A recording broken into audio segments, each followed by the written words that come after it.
Washington Nationals Baseball is a Mid-Atlantic Sports Network special presentation.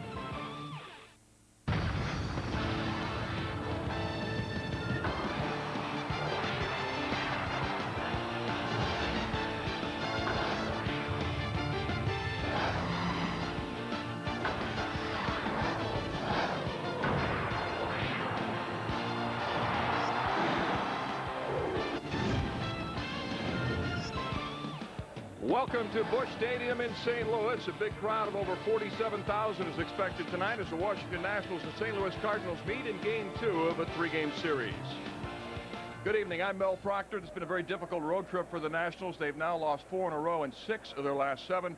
Last night, the Cardinals won the series opener 6-3, and my partner, Ron Darling, it was just too much Jim Edmonds. It was. Matt Morris had 7 strong innings, but Jim Edmonds last night was too much for the Nationals to take. 4 RBIs, the first 2 coming in the first inning on this long home run to center field. His ball just seems to carry and carry, and then later against Tony Armas, the starter for the Nationals, hits this double over the head of Wilkerson that also scored 2. Edmonds was too much for the Nationals last night. Nixon, Morris with those 7 strong innings. Really tough. And what a lineup the Cardinals can field. They have 9 hitters who've driven in 15 or runs or more each, that tied with Toronto Blue Jays for the top spot in that category. Speaking of hitting, Brad Wilkerson, the center fielder for the Nationals, has been a doubles machine again this year.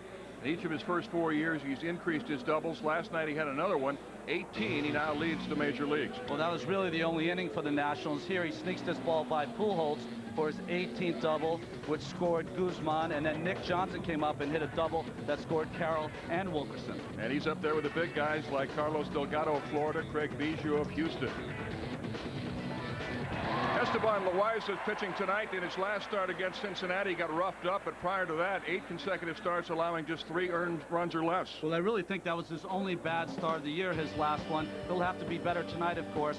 And then Jeff Suppan, he's given up the same hits as Esteban Loaiza, but in 15 less innings. That means the Nationals are going to have plenty of people on base. Can they come up with that big hit? Esteban Loaiza, Jeff Suppan getting ready. As the Nationals and the Cardinals meet again, we'll be back to talk about the injury situation that has plagued the Nationals so far. That's next.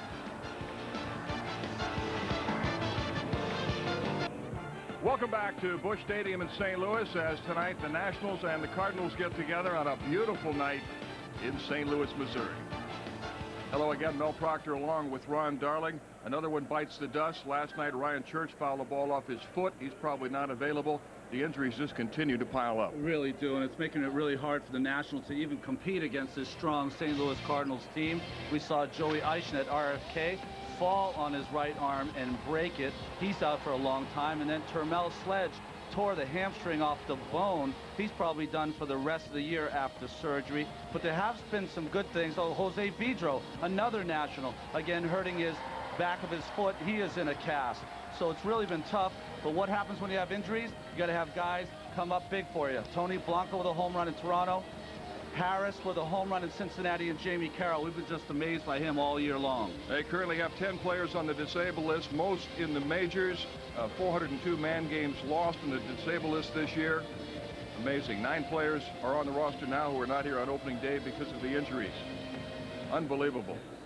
They've used 39 players already, including 18 pitchers, because of all the injuries. And they only used 46 last year, so it's just totaling up. It's so hard for the Nationals, like I said, to keep having these injuries, keep having guys like Jamie Carroll on the out there playing when he could be on the bench and giving Castillo and other people days off. And Ron, the JimColemanToyota.com keys to the game tonight.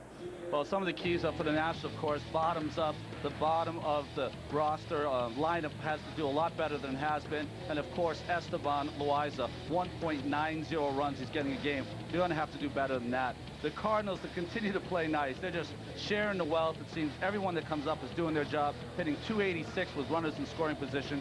And Jeff Suppan tonight, who's pitching, has got to try to keep up with the rest of the staff, with Carpenter and Morris last night winning his 7th game. And when we return, we'll visit with a quiet man from Sacramento, first baseman Nick Johnson. That's up next.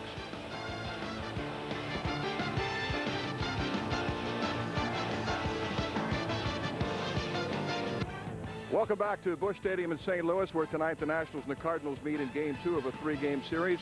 Mel Proctor here with Nationals first baseman Nick Johnson, who's off to a great start. Right now, Nick, you're tied for second in the league in hitting with runners in scoring position. Talk about your focus and your concentration with men in scoring position. Oh, wow. I'm just trying to go up there and put a good swing on the pitch and, you know, just hit it hard somewhere and hope it finds a hole. You're also hitting left-handers better than right-handers. You and Brad Wilkerson both. What is it you do against left-handers that allows you to be effective? I think you just got to stay in there a little bit longer on the lefties, and you know, they got the big sweeping curveball, and you know, if you pull out a little early on a lefty, you have no chance. So just makes you stay back and see it a little bit longer. You've been relatively healthy this year. You did foul one ball off your leg and missed a game, but other than that, you've been in the lineup about every day. Is that the key for you? Because over the past, you've had so many injuries. Yeah, it's been a while. It's been 6 years since I've been healthy, so just trying to go out there every day and you know, put it together and help this team out. You are Larry Boa's nephew, yet you are not at all like Larry Boa. Laid back, I don't know. I think I get it from my dad's side, but I want to win as much as anybody, but you know, he showed it on the outside. I think I keep it on the inside. Have you gotten to know him? Has he taught you something about baseball? Oh yeah, you know, when I started playing pro ball, we got a lot closer because he was playing when I was little, but we talk pretty much every day now and just catch up. You're from Sacramento, which apparently is a hotbed for baseball players. Fernando Vina's from there. Greg Vaughn is from there. You must have a pretty good baseball program at Sacramento.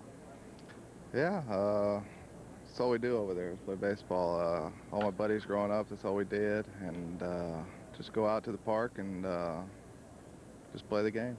You played with the Yankees and were traded to Montreal and now with the Washington Nationals. What's the Washington experience been like for you so far? It's been great. Having a good time.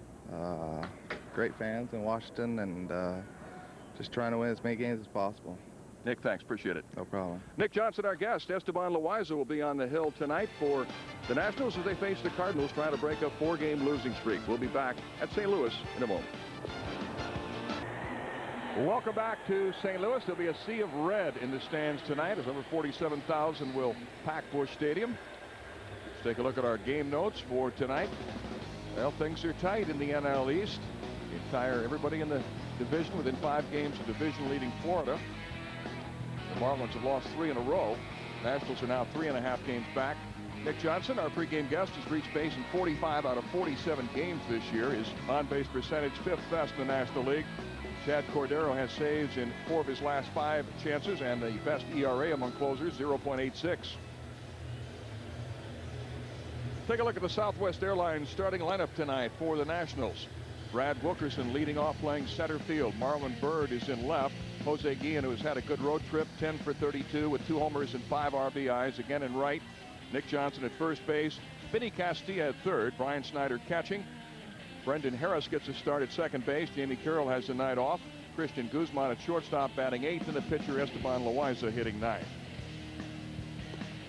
Well, pitching tonight for the Birds are Jeff Supan. You can see he's the only pitcher, starting pitcher, whose record's under 500. Last year had a breakout year, went 16-9. The last 6 seasons has had 30 or plus starts. Defensively behind Supan today, Reggie Sanders is in left field. Jim Edmonds, of course, with that big game last night in center. Larry Walker in right field. John Mabry, third base. David Eckstein, who walked twice last night at short. Mark Gutsalanic at second base. Albert Pujols, who didn't have a hit last night at first. And Yadier Molina doing the catching. The umpires, Gary Cedarstrom calling the balls and strikes. Bill Welke, Tim Welke, and Brian Onora rounding out the crew. And right away, just looking at the mound, it looks like the shadows are going to present a problem. The pitcher Supan will be throwing out of the sunshine through shadows, and that could make it tough for the hitters to pick up pitches. Well, you see the sun comes through the portals that are at the top of this stadium, so you have a funny design there, and that's going to make it more difficult, like you said, for the Nationals. It's real pretty, but not so great when you're hitting to have that sun coming through there. Starting time tonight is a little after 6 o'clock, 6:15 here in St. Louis, about an hour earlier than normal. First pitch is a strike to Brad Wilkerson, who went 1 for 4 last night with his 18th double. A warm night, 80 degrees as we start this game. Off-speed breaking pitch in for a strike. Jeff Suppan doesn't have the kind of stuff where he can blow you away. He has to mix his location and change speeds, but he's a little vulnerable to the stolen base. So if the Nationals can get on, maybe they can manufacture some runs. Last night, Matt Morris started the game by striking out the side in the first inning. Suppan, a 30-year-old veteran who's been with the Red Sox, the Royals, the Pirates. Last year, as Ron mentioned, 16-9 with St. Louis. That just missed. He started a fastball off inside. It tailed back almost over the plate. Wilkerson 4 for 13 against Suppan. That's too low. 3-2.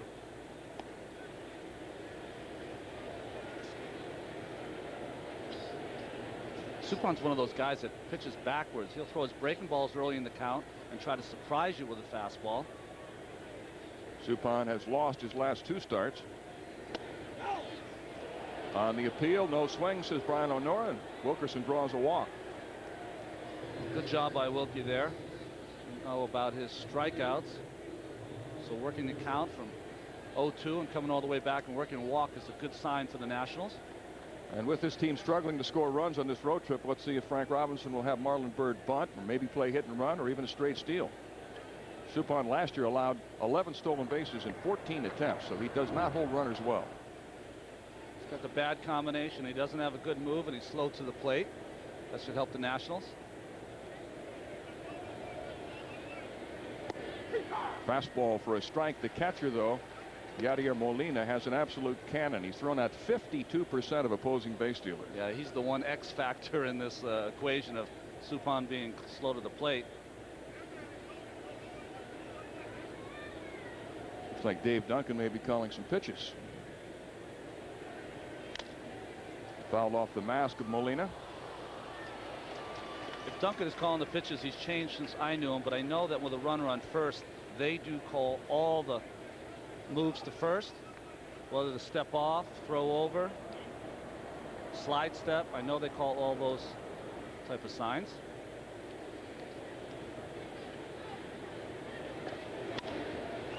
Fastball hit in the air, and the center fielder Jim Edmonds takes care of it. 1 out. Jim Edmonds put on quite a show last night. 3 for 3 with a homer, 2 doubles. Also made a great running catch in the outfield. It was kind of eerie. Jim Edmonds and last night's starting pitcher Matt Morris were best friends with the late Darryl Kyle, who unfortunately suffered a heart attack during a road trip in 2002.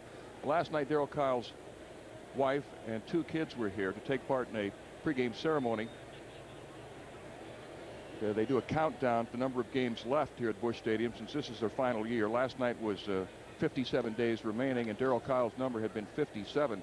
So his kids removed that number. Now it's down to 56. But Edmonds and there's his wife.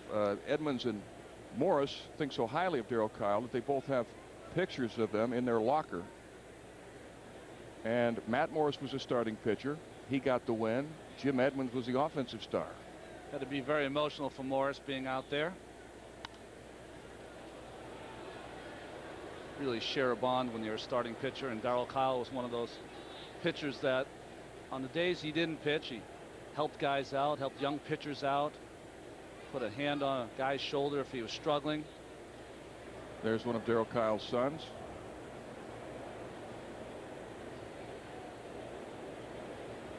Cannon is his name. It's a good baseball name. Ground ball foul off third base. Well, what they do is they choose a different dignitary each night to remove one of those numbers. So we'll see who it'll be tonight. The number is 56. They obviously try to find someone affiliated with Cardinal baseball, maybe someone who wore that number, as was the case with Kyle. They said when the numbers were higher, they even had some of the St. Louis Rams come over and take a number down because the numbers were so high. There's Matt Morris with Barry Weinberg, the trainer. Ground ball picked off by Pujols. He fires to second. Throw back to first. Double play. Albert Pujols getting it started. And that's all for the Nationals. Pujols known for his hitting, but this was a fine play. That ball was hit hard.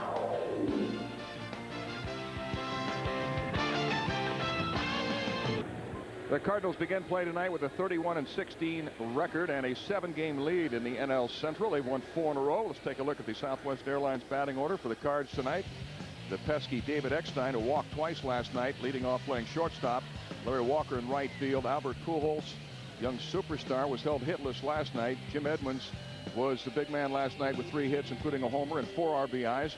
John Mabry at third base, filling in for the injured Scott Rowland. Mark Brzezolanek at second base, been a good acquisition. Reggie Sanders in left. Yadier Molina, the young catcher, hitting 8th. And Jeff Suppan, who's a pretty good hitter, batting 9th. Pitching for the Nationals, Esteban Loaiza. It's been well documented that he hasn't got any run support. But one thing that's great about Loaiza is he usually does not give up a run in the first inning. He's very tough early in the game, which will serve the Nationals well. And defensively behind Loaiza tonight is Marlon Byrd in left field, Brad Wilkerson in center, Jose Guillen in right, Vinny Castilla, steady Vinny at third base, Christian Guzman at short, Brendan Harris getting the start at second base tonight to give Jamie Carroll a rest, Nick Johnson at first, and Brian Schneider doing the catching. Well, Brendan Harris recently recalled from New Orleans, hit a pinch hit 2-run homer in Toronto.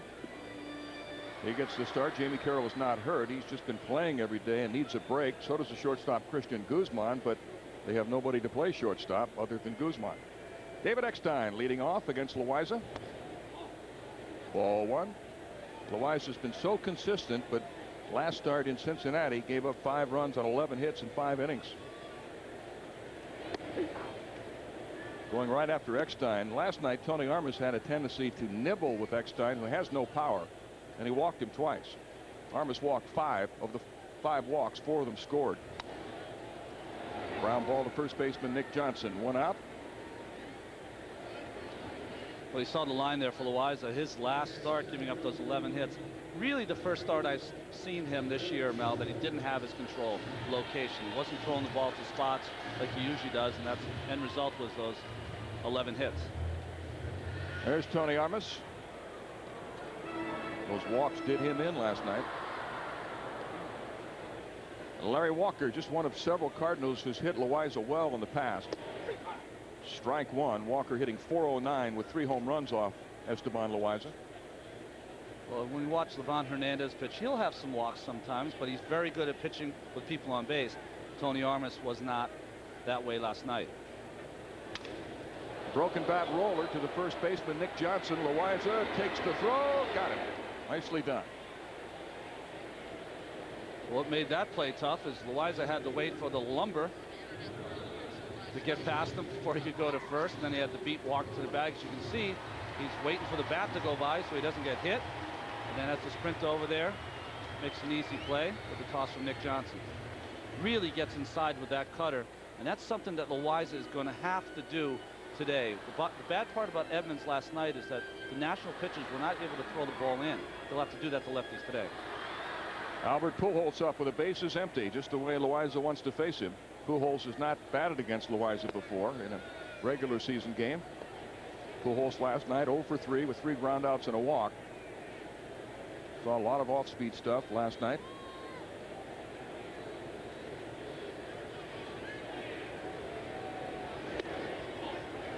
Fastball outside, 2-0. Well, every time last night that Tony Armas got behind Pujols, he went with a slider, and Albert was way ahead. But this guy makes adjustments, so he can't just stay in one spot with him through the whole series. Good pitch in the outside corner. Pujols having another incredible year. He's among the National League top 10 in all 3 Triple Crown categories: batting average, home runs, and RBIs.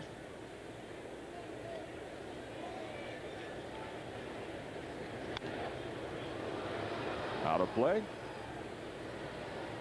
You were about to put that Gold Glove to use, weren't you? I'll save you, Mel, if something comes up here.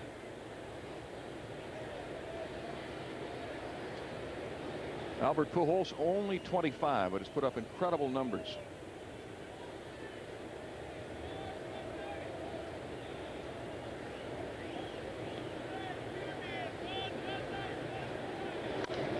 He gets jammed, hits a bouncer to third, and Vinny Castilla throws him up. A good start for Esteban Loaiza as the Cardinals are down in order.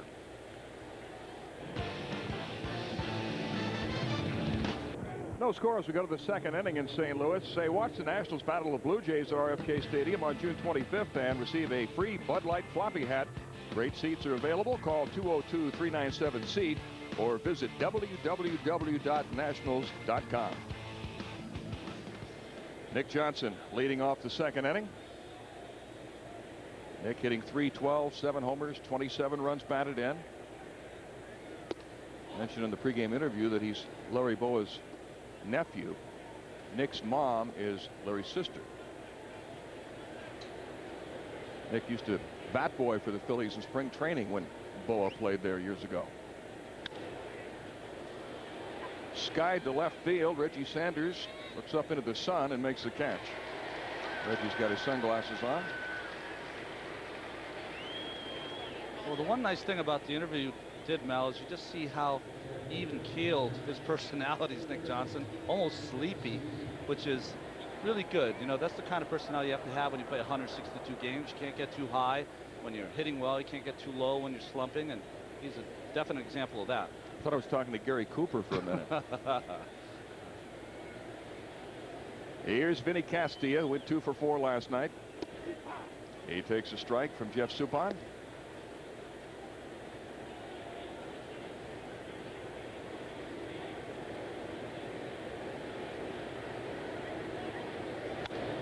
Suppan from California, from Encino, California. When he was 15 years old, he led his team to the Mickey Mantle Little League World Series. Also a terrific high school pitcher. As a high school senior, he was 11-1 with a 0.92 earned run average in 91 innings, 127 strikeouts, 14 walks. I think he dominated. Well, he really has a classic pitching motion. If you watch, when I first started playing, every pitching coach taught this motion straight over the top, kind of a drop and drive. My first pitching coach was Bill Monbouquet, who was with the Boston Red Sox and threw very hard, and that's how he taught you how to throw. Just drop and drive and make sure you throw straight over the top.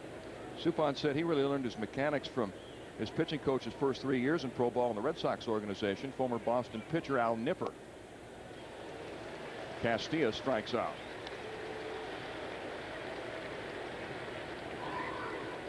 You can see this is a little bit of a slider outside. Goes straight down. Just talking about this delivery here. You see how it's just classic. Stop in the middle and then straight over the top and drop and drive with that back foot. Classic fielding position too. Suppan said Al Nipper told him, know your mechanics, so when things go astray, you know how to make adjustments. Also taught him a routine about how to prepare between starts and how to prepare for hitters, how to set them up.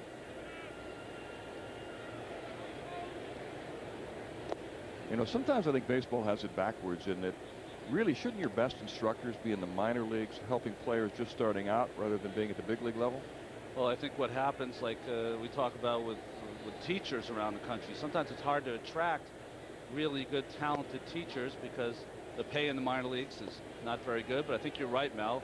I think it's very, very important, at least for your roving pitching instructor or your roving hitting instructor, to be someone of renown who really knows what they're doing so they can make sure that the guys are working on the things they're supposed to. Popped a foul out of play. I remember when Ken Harrelson took over as general manager of the White Sox. In fact, Tony La Russa was a manager then. Harrelson fired him. But Harrelson had this idea, which sounded pretty good at the time, that all of the coaches throughout the organization of the White Sox would be former major leaguers. But it didn't work because some of your best instructors are guys who had marginal talent, some of them who never even played in the big leagues. So true. A lot of guys who, a guy like Jamie Carroll for the Nationals that spends a lot of time, not now, but usually on the bench watching the game, end up learning a lot more about the game. Sometimes backup catchers end up being great managers because, you know, they're like the quarterback of the team. Chopper to third. John Mabry throws out Brian Snyder, and the Nationals go quietly in the second. Still no score from St. Louis.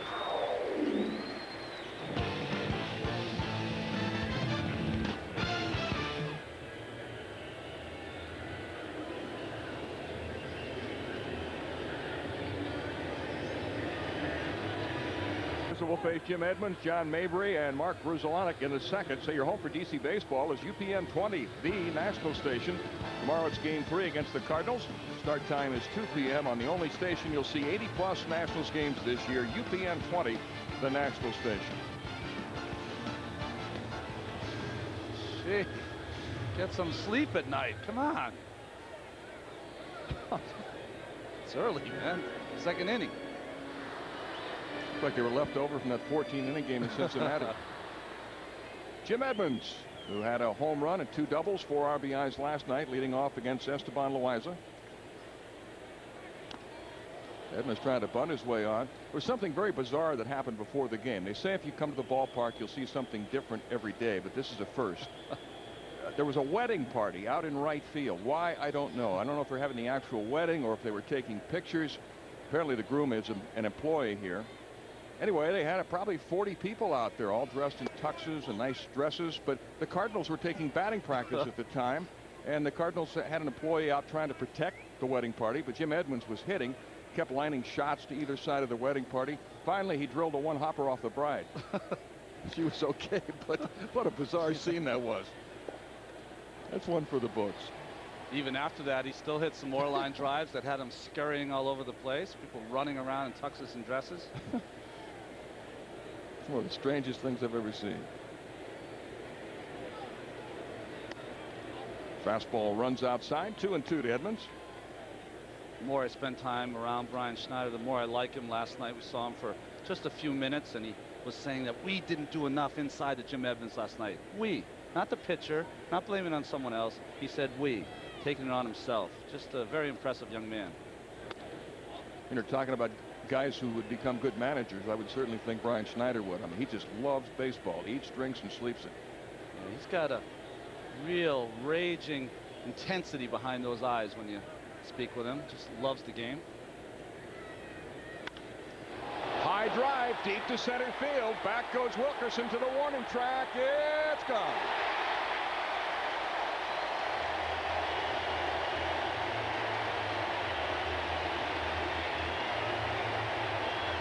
Jim Edmonds strikes again.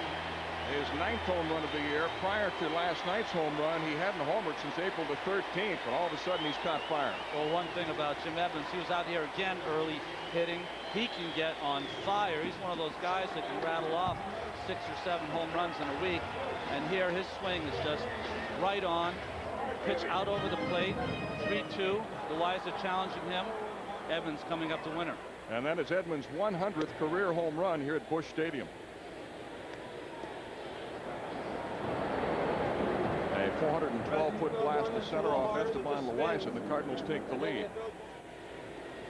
John Mabry, first ball hitting, grounds it foul. Edmonds is going to help Wilkerson on the warning track next time he's up.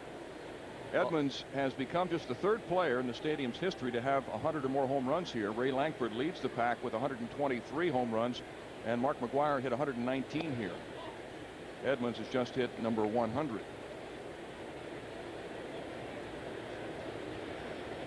Big Mac. Funny story, they used to, when McGwire would hit a home run up there in that restaurant, Big Mac Land, as Mabry takes a call, 3rd strike, fans would all get a free meal. Well, there are 47,000 people here, and he hit one up there one night, so they all got free meals. So they had to change the rule. It had to be people who were actually sitting up in that section who would get the meals. Yeah, it was 47,000 Big Macs. Everyone would get a Big Mac. So after the game, everyone would be going to the McDonald's around the city here in St. Louis, and they just had to stop that.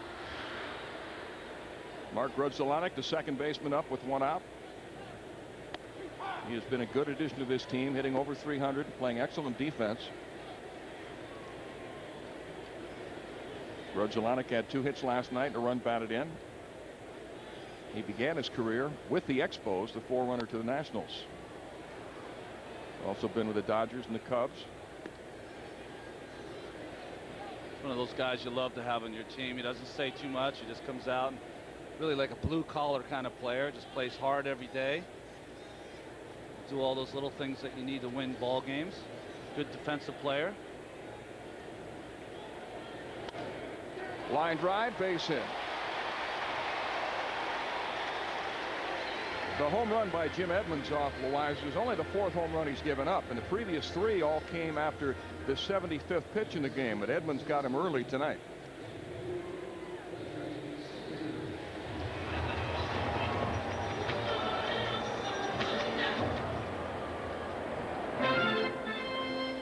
Reggie Sanders up for the first time, 1 for 4 in last night's game, hitting .263. There's a picture of Jim Edmonds there sitting on the bench. These guys are able to thrive, Pujols and Edmonds and Sanders. Reggie goes after the first pitch, hits it fairly deep. Guillen on the run, just short of the warning track. Oh, they're aggressive, swinging early in the count. They are. They're trying to get on that first pitch fastball that Loaiza throws. I was saying about Edmonds, these Cardinal hitters are allowed to thrive because they have so many weapons in that lineup. If you're a pitcher, there's no one you can pitch around. You have to go after him. Yadier Molina, young catcher, up. He was 0 for 4 in last night's game.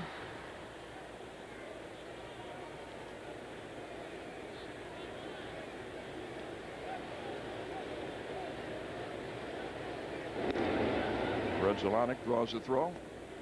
It's pretty amazing that the Molina brothers, there's 3 of them in the big leagues, and they all same position, catcher. He may turn out to be the best of the 3.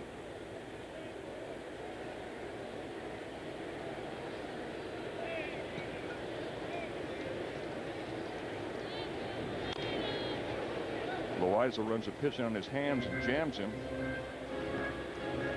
Loaiza throw a pitch inside the good Zelanik, who hit it for a single, but I think that's really important for Esteban tonight. He's going to have to work both sides of the plate, but really inside the righties and inside the lefties is going to be the most important. All these Cardinal hitters like the ball out over the plate. That's the style that Hal McRae, their hitting coach, that's how he hit. He used to like to drive the ball the other way. Jam shot into the crowd, fouled. Yadier Molina from Puerto Rico, only 20. He'll turn 23 on July the 13th, so still very young. And they thought so highly of him that they were willing to let Mike Matheny go. Matheny done a great job here for years, almost like a second pitching coach. One of the best defensive catchers in the league, and ironically, Matheny and Molina, their batting average is almost identical. The economics of baseball. I know that Tony La Russa loved having Mike Matheny, but sometimes you have to give the young guy a chance, let him play. A high drive deep down the left field line, going and gone.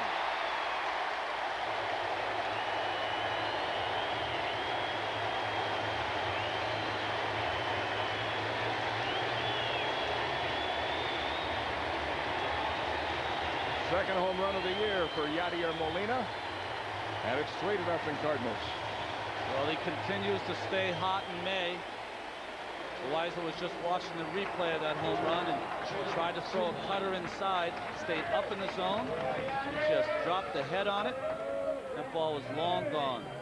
Not even a big swing, just a short stroke, but that pitch was, as Reggie Jackson used to say, it was fence high. All I had to do was put my bat on it. No 2 pitch. Maybe too good a pitch, 0-2. Slap to second. Brendan Harris to first. But Jim Edmonds and Yadier Molina go deep, and just like that, the Cardinals have taken a 3-0 lead.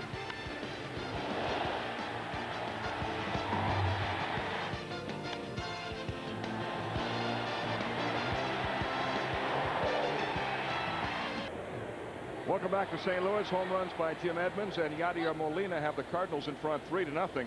The Nationals will return home to host the Atlanta Braves on Monday, May 30th through June the 2nd. Seats are on sale now. Call 202-397-SEAT or go to www.nationals.com. The Braves lost the Phillies today 12-5. Jim Edmonds catching fire, his second home run in 2 games. And Yadier Molina hitting an 0-2 pitch out for a home run.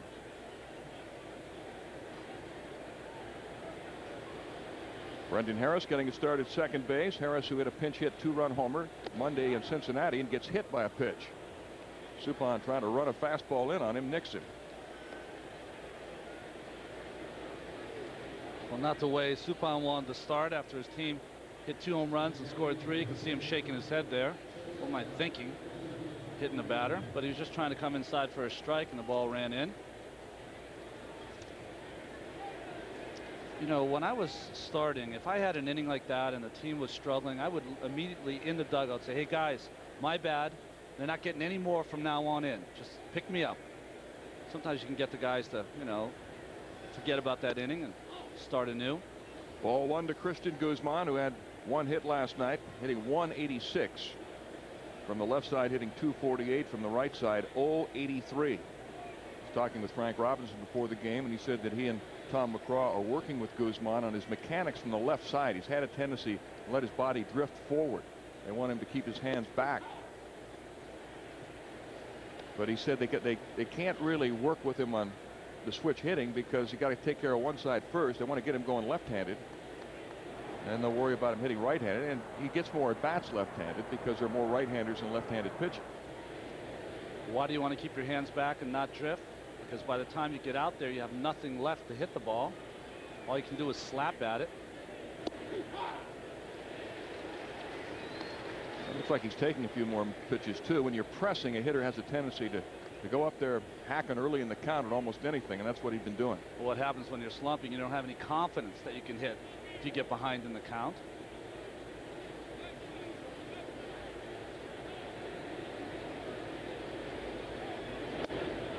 Two balls, 2 strikes.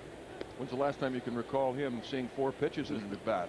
Very rare, especially the first time up. He loves to swing at that first pitch.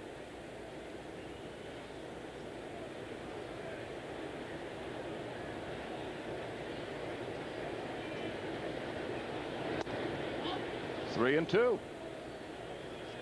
Now, this is a good at bat here by Christian Guzman. Really seems like he's seeing the ball well. Usually the more pitches you see from a pitcher, maybe not in the short run your first couple of bats, but in the long run, by the time you see all those pitches in the 3rd or 4th at bat, you'll have them covered. Harris draws the throw and a close play.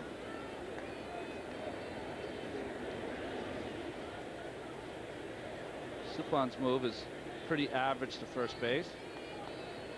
Christian Guzman has only walked 9 times this year. He struck out 29 times.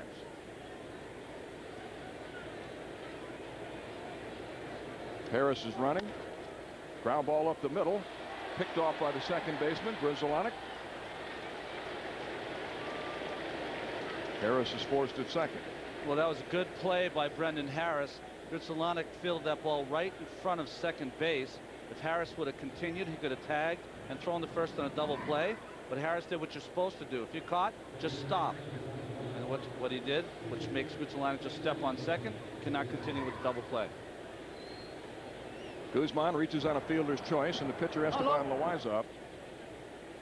Loaiza with 4 hits and 23 at bats, hitting 174. He and Livan Hernandez are probably the 2 best hitting pitchers on the team. Strike 1 to Loaiza as he shows bunt. Dave Huppert, the 3rd base coach.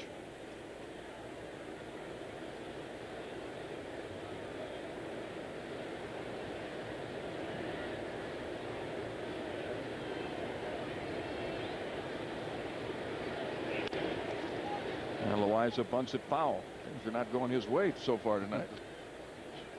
Usually a very good bunter. It seems like he not getting the bat in front of the plate. It's one of the biggest keys. Bud Harrelson was in the Mets organization, taught all the pitchers for the Mets how to bunt. He was a great bunter himself. And he said the first thing you have to do is the bat has to be in front of the plate, because if it isn't, you're just going to bunt the ball foul.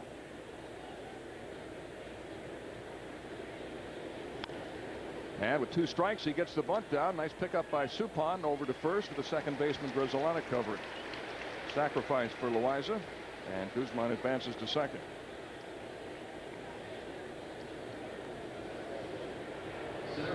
That will bring up Brad Wilkerson, who walked his first time up. Wilkie has been one of the best hitters on the team with runners in scoring position, hitting .357.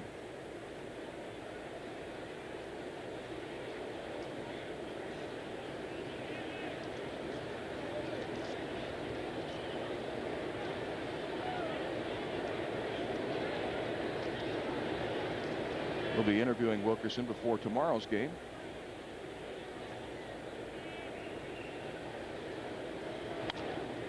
He swings at the first pitch. Albert Pujols makes the unassisted play as the Nationals leave a runner in scoring position. 2.5 innings in the books. Cardinals 3, Nationals nothing. So it's Mel Proctor, Ron Darling here at Busch Stadium. The Cardinals leading 3-0 as Jim Edmonds led off the second inning with a home run. And then later in the inning, Yadier Molina hit one with a man aboard. David Eckstein leads off the third. Eckstein in his first year with the Cardinals, signed as a free agent. But one of the reasons he came here was because of the baseball history, the fact that the fans are so knowledgeable. He had been here when they had a memorial service for the late announcer Jack Buck. He was here and was just overwhelmed by the emotion the fans showed. And he also played in the final start Darryl Kyle made. There's Jack Buck. Of course, his didn't have a number, but his name retired. But he said those factors really affected him. He thought, what a great place to play. I remember Mark McGwire saying something similar when he decided to stay here. He'd been traded here. He was going to become a free agent. Talked to him one night before a game, and he said, I love it here. This is the best place I've ever played. And then when Jim Edmonds came over here, McGwire talked him into staying and signing an extension. Also the same with Scott Rowland. When he came here, he fell in love with St. Louis and playing ball here. And plus the way the fans know the game here, they're going to really appreciate a player like David Eckstein, who, if you put all of his numbers in a computer, it wouldn't spit out a good player. But he is. He gets hits. Line drive, base hit to right center field. Eckstein leads off the third with a single, the fourth hit off Esteban Loaiza.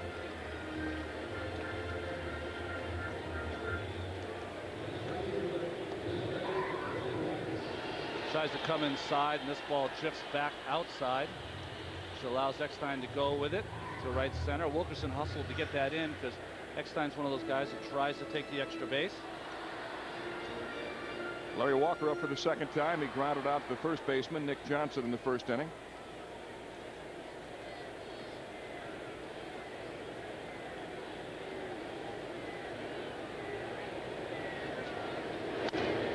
Ground ball to Johnson. Steps on the bag. Throws to second base. Eckstein trying to get back, and he is out.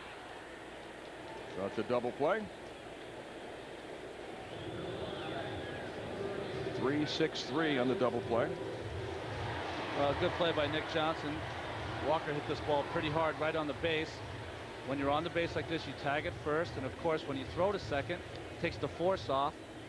But Eckstein did what most base runners try to do there. They take about 5 hard steps, stop, and come back. Sometimes you get in under the slide if Guzman hadn't made a good throw, but well executed by the Nationals. And for the second time, Esteban Loaiza will face Pujols with the bases empty. He grounded to third in the first inning.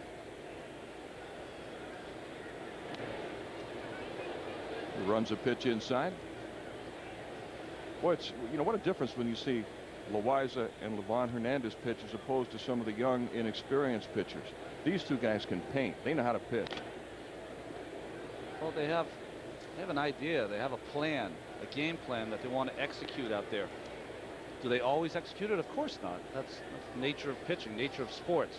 But they have a game plan, and they try to go through it. He has a game plan right there, too, Tony La Russa, who best managers, history of the game, one of the best managers.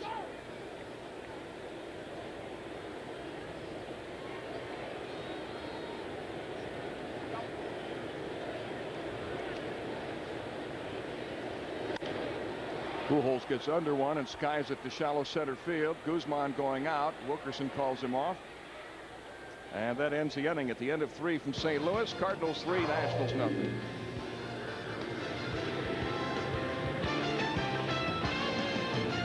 Welcome back to St. Louis. The Cardinals leading 3-0, and time now for the Aflac trivia question. Aflac was getting worried. There you are. Whack. Albert Pujols ranks 8th all time in home runs to the age of 24. Who leads this list all time? We'll have the answer a little later. Marlon Byrd will lead off the 4th inning against Jeff Suppan. Marlon flying to center his first time up. And normally Ryan Church would probably be playing against the right-hander, but he fouled the ball off his foot last night and is hurt. One a day for the Nationals, it seems. Someone goes down.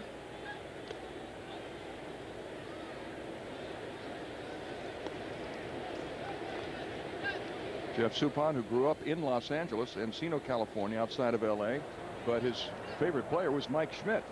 He just liked the way Schmidt played.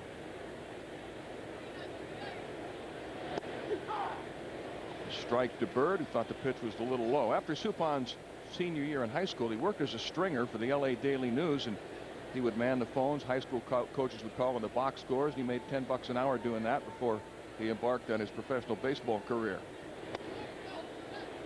Cutter misses, 2-2. Suppan so far looks very sharp, keeping the ball down, using his slider.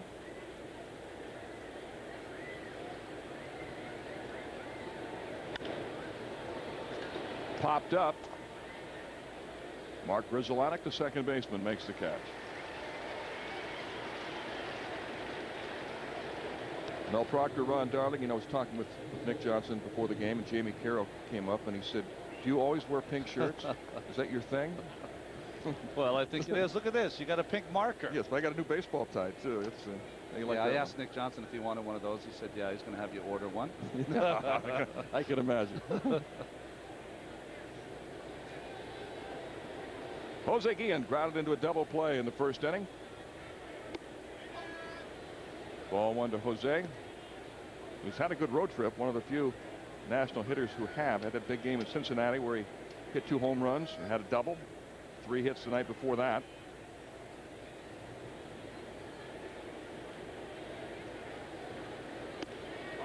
See him wearing that bandage on his elbow. He was involved in a collision at first base, a 3-way collision between the Reds pitcher and first baseman Sean Casey. Casey injured his shoulder and had to leave the game. I think anytime you have an altercation with Jose Guillen, you're the one who ends up on the short end of that stick. But this team, although they've had so many injuries, they've got guys who will play hurt, like Guillen. Vinny Castilla, who's had a sore shoulder and a bad knee. Nick Johnson. Ground ball up the third baseline and foul. But these guys are gamers. They want to be in there. They do. And Brad Wilkerson, another. He's had that forearm problem. Veteran ball players will tell you there's about the first week of the season when you feel 100% anyways, and after that you're always going to have some aches and pains and foul balls off your feet, all the different kind of things that'll ail you, and you still have to just go out there and fight against that stuff. Jim Bowden had a talk with some of the players and before the season started and said he expects these guys to be out there every day, be ready to play 150 plus games.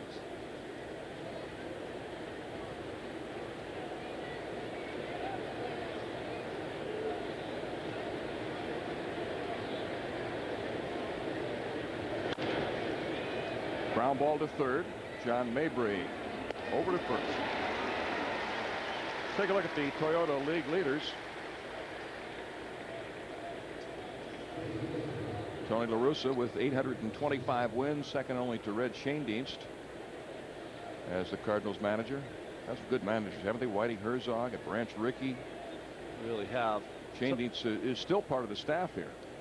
Great second baseman with the Reds. I said hi to him today. He's one of my favorite people in the game. Red's always been around Busch Stadium and is in spring training every year with the Cardinals. I was lucky enough to be asked to go to spring training with the Cardinals one year, not as a player, not even as a coach. I don't know what they asked me to go there for, but there's Red Schoendienst watching the game. He is now a special assistant to the general manager, Walt Jocketty. One of those special baseball lifers. Don Zimmer comes to mind, Jack McKeon, those people that have, I think Don Zimmer never had a paycheck other than a baseball paycheck. Yeah, he takes great pride in saying over 50 years he's never had to work except baseball. Nick Johnson flying to left his first time up. 2-1. Nationals still looking for their first hit.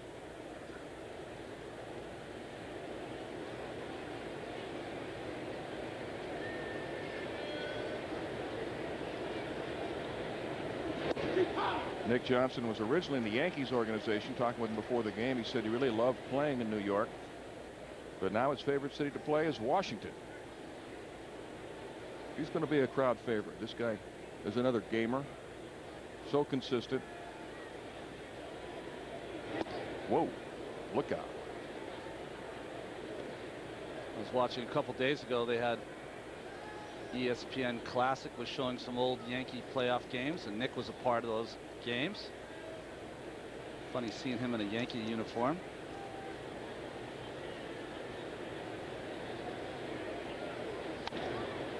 And he pulls it foul. We saw that pitch from Suppan that made Nick Johnson kind of step away or have to move his feet. I know that Dave Duncan and Tony La Russa believe in that. Certainly don't want to hit anyone and put them on base, but they don't like a hitter to become too comfortable in the opposition. Throw a ball down and in to make them move their feet. Johnson fights off a tough pitch. Nick has reached base either via hit, a walk, or being hit by a pitch in 45 of the 47 games he's played in. That's so consistent. We talked about it before. Consistent personality can sometimes lead to consistent effort. Nick's only problem in his career has been the inability to stay healthy. Kind of ironic in this year where everyone's getting hurt. Maybe this is Nick Johnson's year to play 155 games. And he works Jeff Suppan for a 2-out walk. Second walk given up by the Cardinal right-hander, and that'll bring up Vinny Castilla. Vinny struck out his first time up.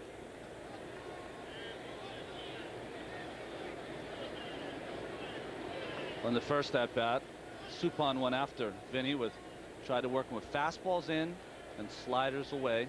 See if he stays with that. Wants to make sure that Vinny's conscious of the fastball in, so then he can go away. Breaking ball. Ball one.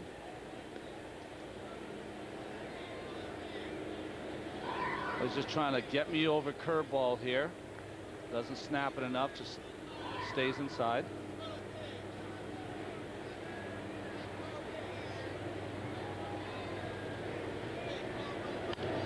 Fastball in on his fist, and he pops it up. And that'll be out of play. You and I went over to Mike Shannon's restaurant after last night's game. Mike, former Cardinal third baseman and longtime broadcaster here, there he is, Shanny, and he does a show on Friday and Saturday nights at his restaurant. And you and I went over and sat with him for about an hour and talked baseball. That was fun, wasn't it? Yeah, it really was. I always have a great time with Mike Shannon. He's just a wealth of knowledge about St. Louis sports. Former St. Louis schoolboy star. Bach has been called on Suppan, and that'll send Nick Johnson to second base. Suppan's going to argue, but usually the pitcher loses this argument. Here comes La Russa. He wants to find out what's going on.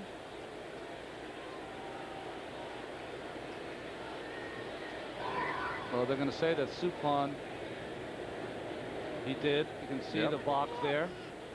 He was going from the wind-up position with a guy on first, and then realized it too late that, hey, I can't be winding up with a guy on first. Let me get in the stretch. But before he did that, that glove moved. First time, or second time tonight, the Nationals have had a runner in scoring position.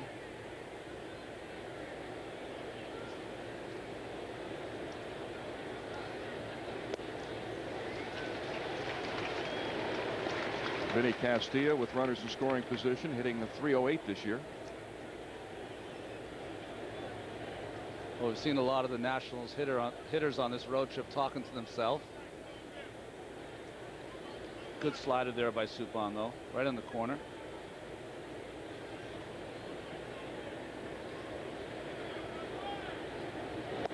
Breaking ball outside, trying to get him to chase a pitch.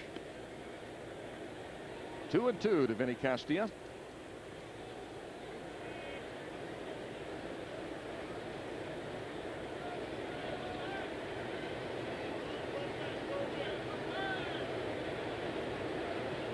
Been a major problem for the Nationals on this road trip, not getting hits with runners in scoring position. They had that one game in Cincinnati where they were 3 for 17. Left 17 men on base. You see Molina giving these signs. He might be 22 years old, but he's a veteran behind there, trying to give that sign for the slider, which is much too much for Vinny. Suppan strikes out Castilla. The Nationals leave a runner in scoring position again. Still 3-0 Cardinals. Jim Edmonds and Yadier Molina homered in the second inning, and Jeff Suppan is not allowed a hit so far for the Cardinals. Well, Edmonds gets a fastball out over the plate. Groundhog Day, just like yesterday. Get to start with a home run. And here, an 0-2 pitch to Yadier Molina. That stays up in the zone. He kind of just throws the hands at it and is able to hit it over the left field wall. Edmonds will lead off the fourth.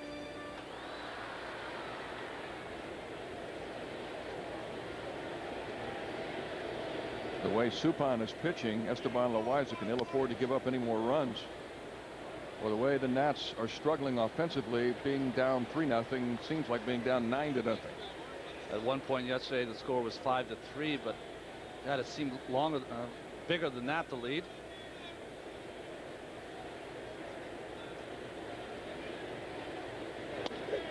Fastball for a strike to Jim Edmonds, who doesn't like the call. Gary Cederstrom, the plate umpire tonight. Good job by the Weiser getting that ball inside. He and Schneider know that's where they have to pitch him. Breaking ball low and inside. One place you can go that is a place that Edmonds has trouble with is about head high up in the strike zone. You know, most left-handed hitters are low ball hitters. He's more of a high ball hitter from the left side. Well, Mel Stottlemyre used to be my pitching coach, said his theory was if you're a left-handed thrower and a left-handed hitter, your top hand, your left hand, is going to be much stronger. Gives you the ability to get to that high pitch. Well, he had him 0-2. Now it's 3-2.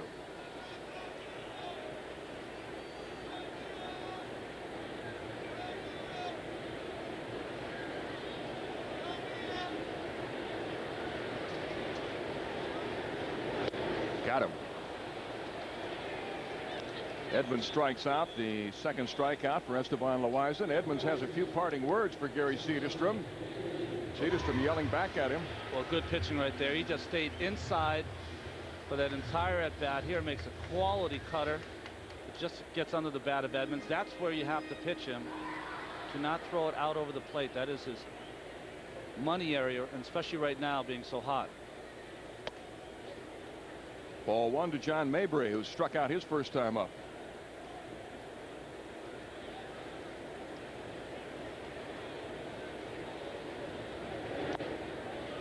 Changeup is low to Mabry. Last year hit .296, his highest batting average since 1996, and he matched his career high with 13 homers. He and Abraham Nunez are filling in for the injured Scott Rowland at third base. 3-0. Rowland expected back in a couple of weeks after undergoing shoulder surgery.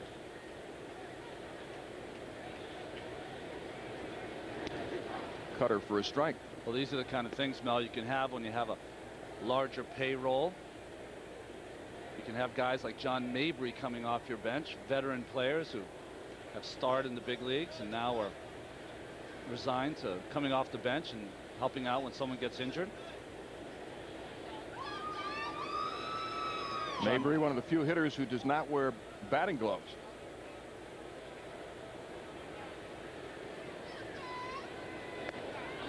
Ball four, a 4-pitch walk to Mabry. The first walk given up by Esteban Loaiza. We have the answer to our Aflac trivia question. Albert Pujols ranks 8th all-time in home runs through age 24. Who leads this list? I'm going to guess. No, I wouldn't have guessed Eddie Matthews. They didn't let you guess. No, Eddie Matthews with 190 by the age of 24. Frank Robinson 7th on the list with 165.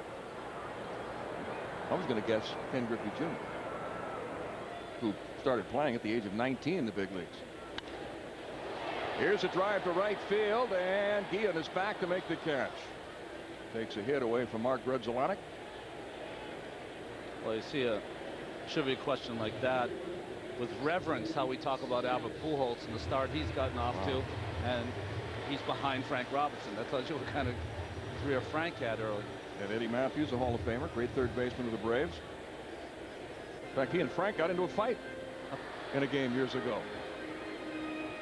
I think Frank slid into him hard at third base or something, and then boy, they jumped up and started exchanging punches. In fact, I think it was a double header, and Frank came back in the second game, hit a couple home runs. And Eddie Matthews was quoted as saying, "That's how you answer a fight. Come back out and win a game for your team." I knew Roy Hartsfield, who had played for the Braves when Matthews was there. He said Eddie Matthews was one of the toughest guys he'd ever met. They had another guy on the team, he said, that was probably even tougher, big first baseman named George Crowe.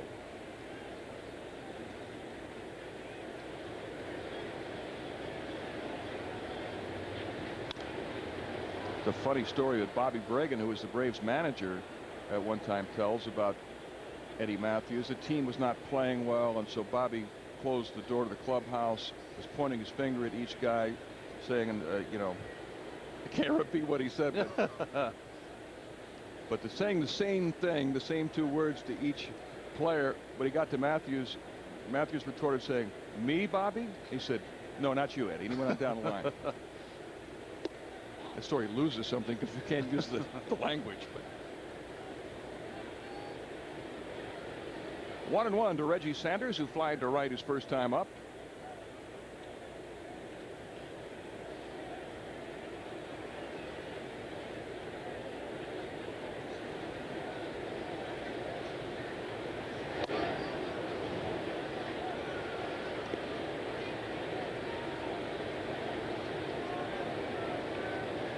One and two to Reggie Sanders. You know, I've been watching Esteban. He spends a lot of time looking in the Nationals dugout. I wonder if he's getting some clues to maybe what he's doing wrong, or maybe some pitch selection. You can see right there, he's spinning the ball until he gets the right grip. One thing about see him pitching, look over again. Yeah, it's very strange.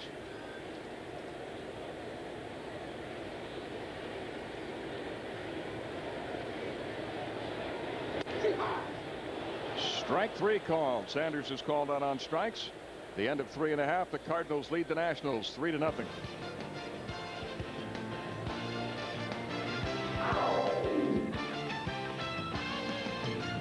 Welcome back to St. Louis. The Cardinals leading 3-0 as we go to the fifth inning. Larry Walker may have injured himself grounding into a double play here. He makes a quick right turn. He's gone, and now he's come out of the game. So Taguchi will replace him in right field. Well, he knew something was wrong. He went straight into the tunnel, talked to trainer Barry Weinberg, and there's So Taguchi. Excellent defensive outfielder. Yeah, Tony La Russa really likes him. He says he's a terrific player. He was an all-star in Japan, but they just have so many talented outfielders here. He didn't get to play that often. Brian Snyder hits the first pitch hard. Grzelcyk with a diving stop, throws him out. The Cardinals have been raving about Grzelcyk's defense. He's always been known as a pretty good fielder, but nothing special. Well, that was really special, that play right there. This is what happens when you're struggling. Get a good hit that looks like a base hit, and the second baseman takes it away from you. Grzelcyk, you see, he goes into the outfield to give him a little more time to get to that ball. Good dive. Gets up, and Schneider, was not that fast. It's pretty easy. Here's Brendan Harris, who was hit by a pitch his first time up. A comebacker knocked down by Suppan. He throws him out. Nationals still without a hit. We're in the fifth. Well, this isn't really catching the ball. This is just blocking it. I said before that he usually gets in very good defensive position after his windup. He's able to get a glove on that and knock it down.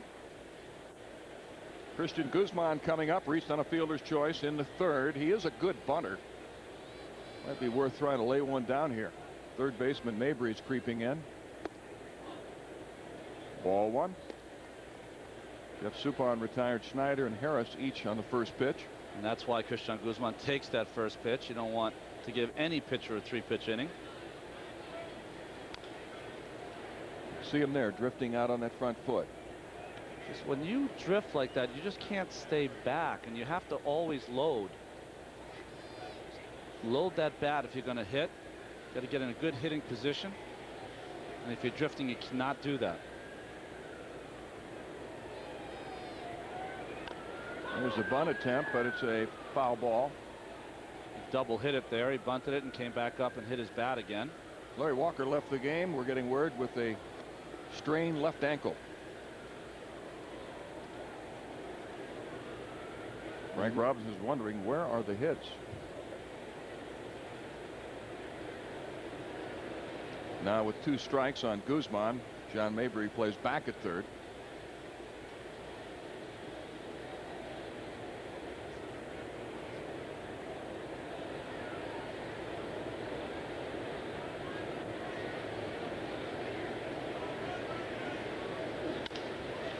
Slap to short. Eckstein over to first.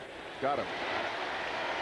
Well, Jeff Suppan has a no-hitter through 5. The Cardinals 3, Nationals nothing. Welcome back to St. Louis. Cardinals leading 3-0 tonight on UPN 20. Polyester never looked so good. Grab your 8 tracks and tune in for Eric, Donna, and Hyde on that 70 show tonight after the game right here on UPN 20, the national station. You got to have something polyester, Mel, I bet. I used to. I wish I hadn't gotten rid of all that stuff. Man, I had some great leisure suits and some of those platform shoes and bell bottoms. Some 8 tracks.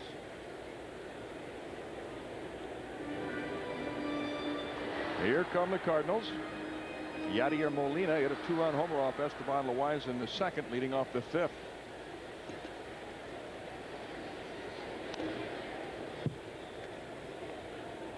We can see that first pitch was on the outside part, and Molina just got a end of the bat on it, which tells me that's why he hit that 0-2 pitch that was inside and up. So that he is looking for the ball inside. That's where his strength is.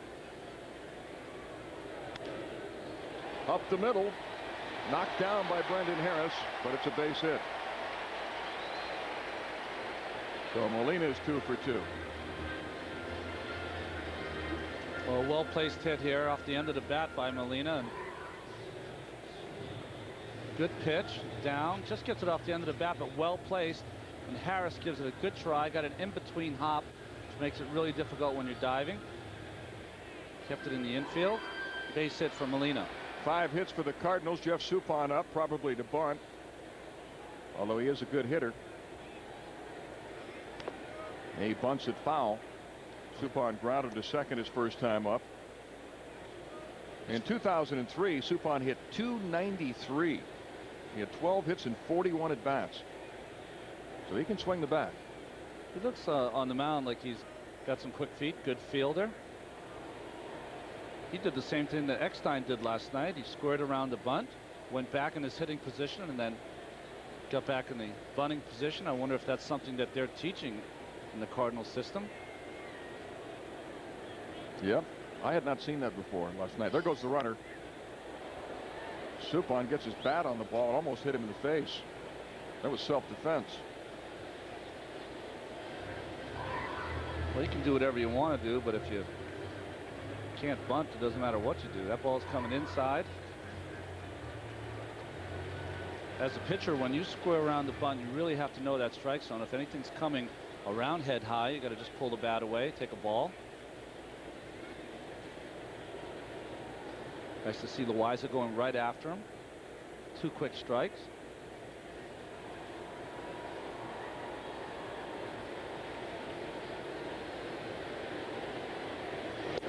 Struck him out. You know, that turning around the bunt and then going back in the hitting position and going back to bunt looks really good if you get the bunt down. If you strike out, it just looks awful. I'm not quite sure what the purpose of it is, though. I think maybe what they're trying to do is that when they square around, they're trying to get comfortable. That's the position I'm going to be in. You know, like a golfer sometimes has that half swing before they swing the club. So why don't you stay in that position if you're bunting? I think so. Maybe they're thinking that. I remember Bud Harrelson used to say that don't turn around way too early, because what happens, you kind of freeze because you're staying there so long. But I don't like it. I think it's. We'll have to ask your friend Tony La Russa tomorrow about I will that. definitely ask him tomorrow. And ask him to change. David Eckstein up for the 3rd time. He takes a strike. He's grounded out and singled. Eckstein, a good hit and run man, checking with Jose Akendo for a sign.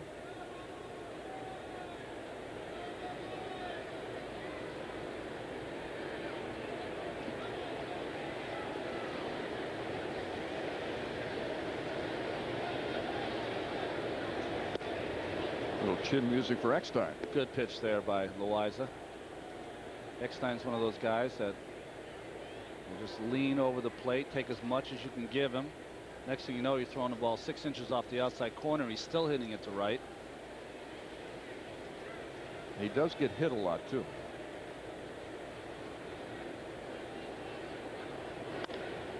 He inside out it into right field. Great piece of hitting. That pitch was in, trying to keep him from doing just what he did. There aren't too many hitters who could have done that. I think we've talked about it. If you look at David Eckstein, you don't really think of him as a big leaguer, but boy is he. He can really play. This ball, he's just trying to go to right side. He doesn't care where the pitch is. Somehow finds a hole. It's funny in this game. You play the game right, you'll be rewarded for it. It happens all the time. So Eckstein is 2 for 3. And now So Taguchi coming up for the first time. Taguchi, who replaced the injured Larry Walker. This is his first at bat. Cardinals now have 6 hits. The Nationals have none. P.J. Tucker throwing in the bullpen. Tucker just activated on Thursday. They were amazed at his recovery. They thought he would definitely need another 2 or 3 weeks, but recovered quick. Good to have him back. He did a great job when he early in the season. Ball 1 to Taguchi, who's hitting .227.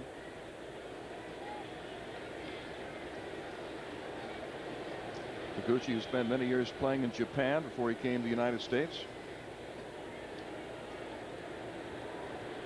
He and Ichiro Suzuki were teammates for the Oryx Blue Wave for a number of years.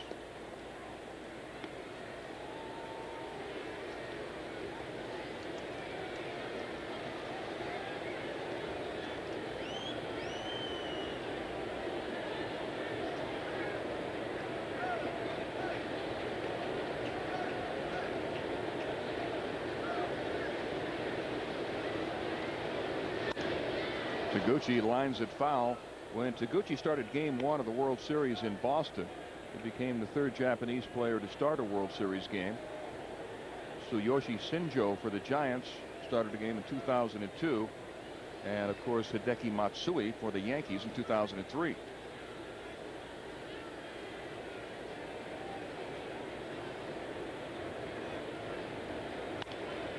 Comebacker to Loiza, fires to second, Guzman to first, got him, double play. 1-6-3 to end the inning. At the end of 5, Cardinals 3, Nationals nothing.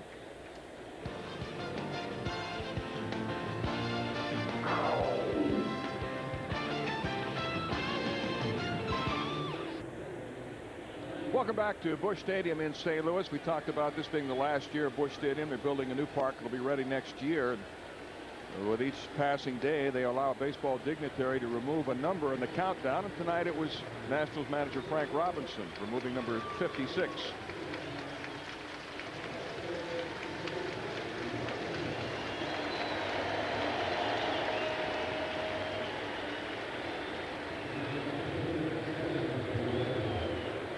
I'm not quite sure what the significance of the 56 was. I thought his uniform number was 11. Maybe that's a combination of 5 and 6. You know, he hit 586 home runs. Maybe that's it. The 5 and the 6 without the 8. Whatever it is, he gets to keep it. I'm guessing it's probably the latter. Of course, maybe sometimes there are numbers that have no significance. Well, just to have a dignitary like Frank in the ballpark, take those numbers down is enough.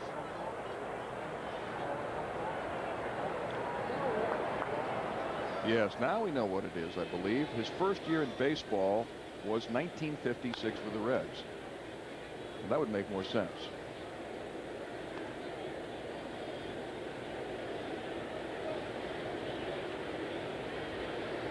I know it's not his lowest golf score ever. Maybe for 9 holes. First year was 56, and he was rookie of the year that year, so that would probably be the reason. Esteban Loiza leading off the 6th against Jeff Suppan. It's starting to get interesting. Suppan has not allowed a hit.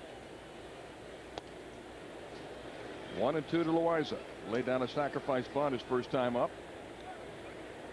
Well, it's easy to see why Suppan hasn't given up a hit yet. He's been on the corners all day with all his pitches, mixing them up well. To the shortstop, Eckstein, 1 out. Just check swing looper. No hits by the Nationals. A couple of walks. Brendan Harris was hit by a pitch. That's been it.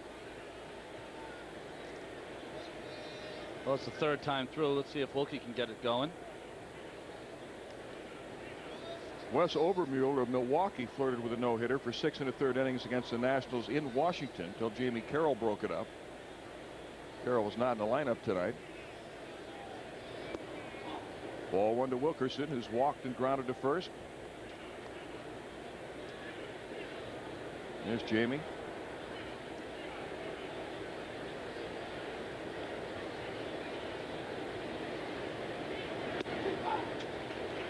One and one. Saw Jamie there. Well-deserved rest for him. He's not used to playing that many days in a row. But what a great job he's done so far in place of Jose Vidro.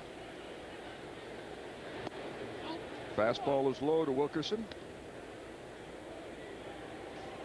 I think we talked about this before, Mel. If you get through the 6th as a pitcher with a no-hitter intact, you start thinking about it.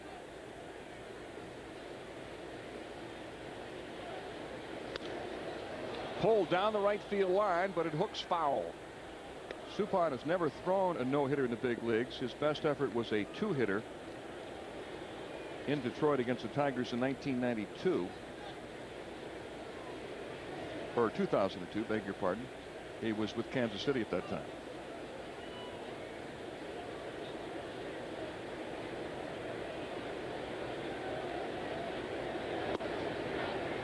Little low, 3-2.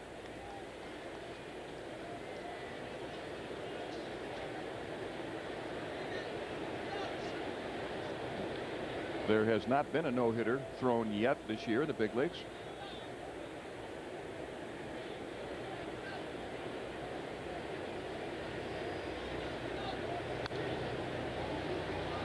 We were talking last night when we were at Mike Shannon's restaurant on his radio show. You and Frank Viola hooked up in one of the greatest college games ever. You had a no-hitter into the 11th? 11 innings of no-hit ball, and in the 12th inning lost it on a steal of home. That's what happens when you go to Yale and not Arizona State. They don't know how to execute the double steal. Yale against St. John's. Frank Viola pitching for St. John's. I had something interesting happen to me in the big leagues in '92. I had no hitters in successive starts against the same team, the Toronto Blue Jays, that were both broken up in the 8th by the same guy leading off, Candy Maldonado. Wow. Both games ended up being 2-hit shutouts, so it was just about the same kind of game. Came up a little short. Wilkerson up there battling, fouls off another pitch. Good at bat by Wilkerson. Suppan going right after him with his fastball, which is more of a sinker. This will be the 9th pitch of this at bat, but Suppan has only thrown 78 pitches so far, so he's in good shape in terms of a pitch count. Wilkerson makes him throw another one.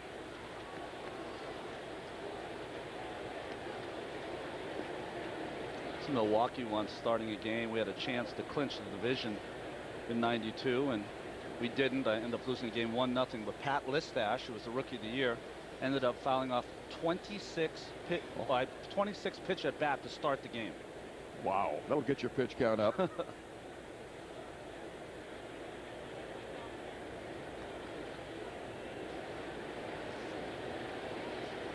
After a while, you get in that situation. You're like, let's put it in play somewhere. Even if you get a base hit, just put it in play.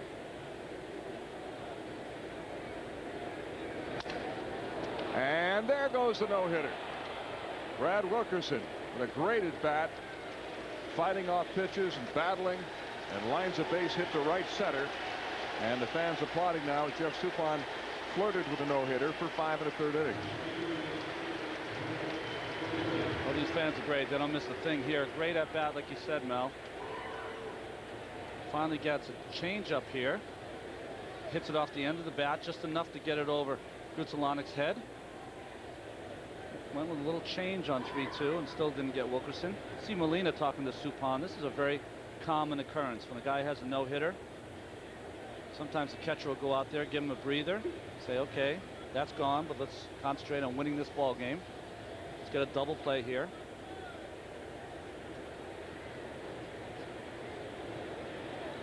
And so often that second hitter who comes up after a pitcher loses a no-hitter, he gets a hit.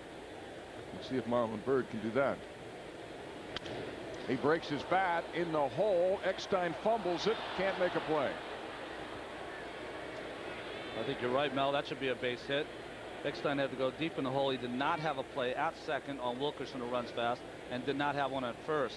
Very similar to the ball that Jose Guillen hit last night. And it is scored as a base hit for Marlon Byrd. Eckstein has had a few problems in the field. Last year he led American League shortstops in fielding. He committed only 6 errors all year. Already this year he's got 8, including 3 in one game. Well, the problem there is he let that ball get too far into his body, kind of short hopped him, but it wouldn't have mattered. Had no play at any of the bases. So the no-hitter has become a 2-hitter, and Jose Guillen is up representing the tying run. He's grounded into double play and bounced to third. Strike one. Guillen has never had a hit off Jeff Suppan. He's 0 for 4 against him. Brad Wilkerson at second. He broke up the no-hitter, and Marlon Byrd is at first.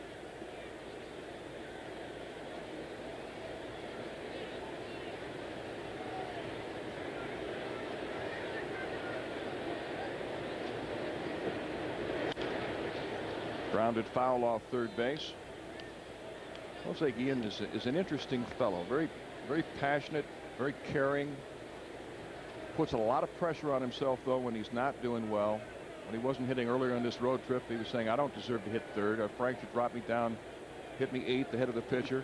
Frank told him, you're just putting too much pressure on yourself. He just has a lot of pride. Really does. He doesn't ever want to go out there and embarrass himself. Team player.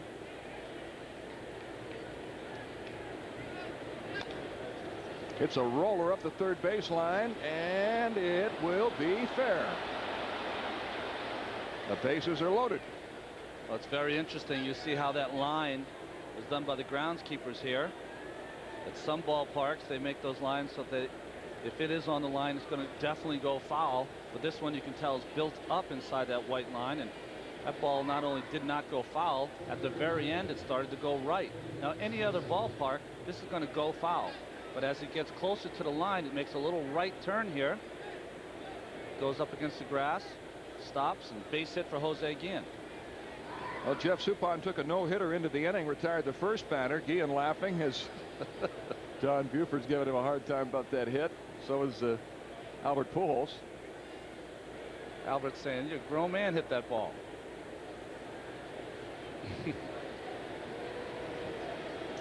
Well, Cederstrom going out to break up the talk from Dave Duncan, but Nationals in a great spot here to get some runs. We've been talking about this, and they almost don't want to talk about it anymore, but they've struggled in this situation. But they got the right man up in Nick Johnson. Nick has been terrific with runners in scoring position. He's only had one bases loaded opportunity. He's 1 for 1.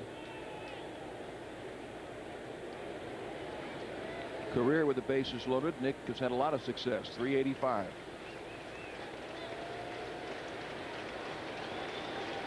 Bases loaded, 1 out.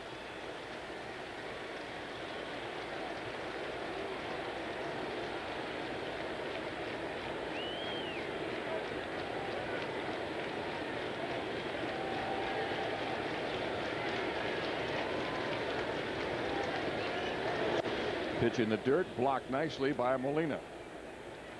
Brad Wilkerson at third base. He broke up Jeff Suppan's no-hitter. Marlon Byrd reached on an infield hit. And Jose Guillen on a swinging bunt. Usually the pitcher is the one that feels all the anxiety here, but the National hitters know that they've been struggling in this situation, and sometimes, as Frank Robinson says, everyone puts too much pressure on themselves. They're going to be the one to knock in the runs. Just get your hit, just concentrate on getting a good pitch to hit. Suppan falls behind 2-0 on Nick Johnson. Kind of strange. The Nationals have struggled with runners in scoring position, but in bases loaded situations as a team, they're hitting .356. Well, this is to see what kind of pitcher you are. It's 2-0. Got to throw a strike because there's no place to put Nick Johnson.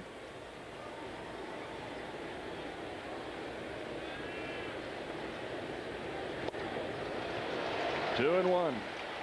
Nick Johnson being very aggressive there. Usually don't see him swing at that pitch.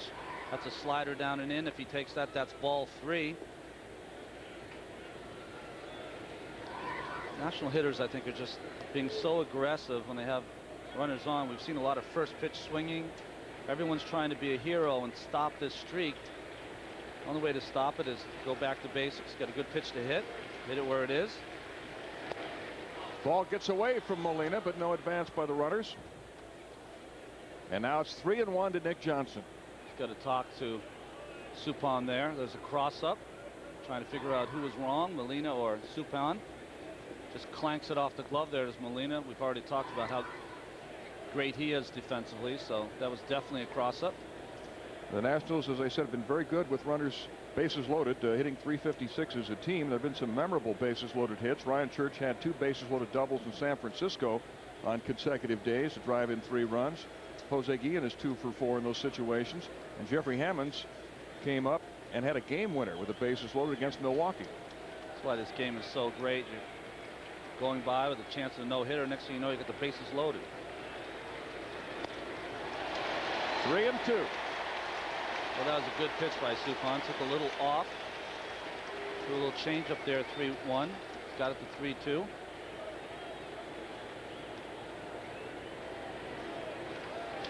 Nick Johnson 0 for 1 tonight. Now 0 for 4 lifetime against Jeff Suppan.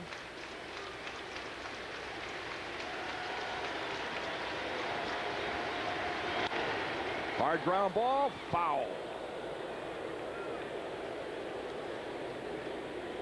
Bill Welke, the first base umpire, right there. Nick checking his bat for cracks. You can see on Nick's bat there, he has a little padding on the handle. What that tells you is that he's probably jammed his thumb a little bit and he's trying to get some extra padding. His left hand, his left thumb probably jammed it. That little extra padding takes some of the pressure off it.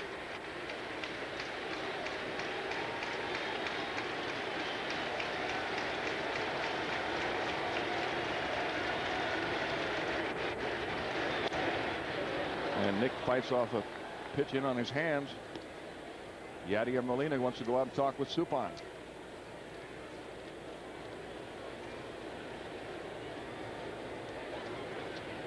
Jeff Suppan has thrown 25 pitches in this inning. There's only 1 out.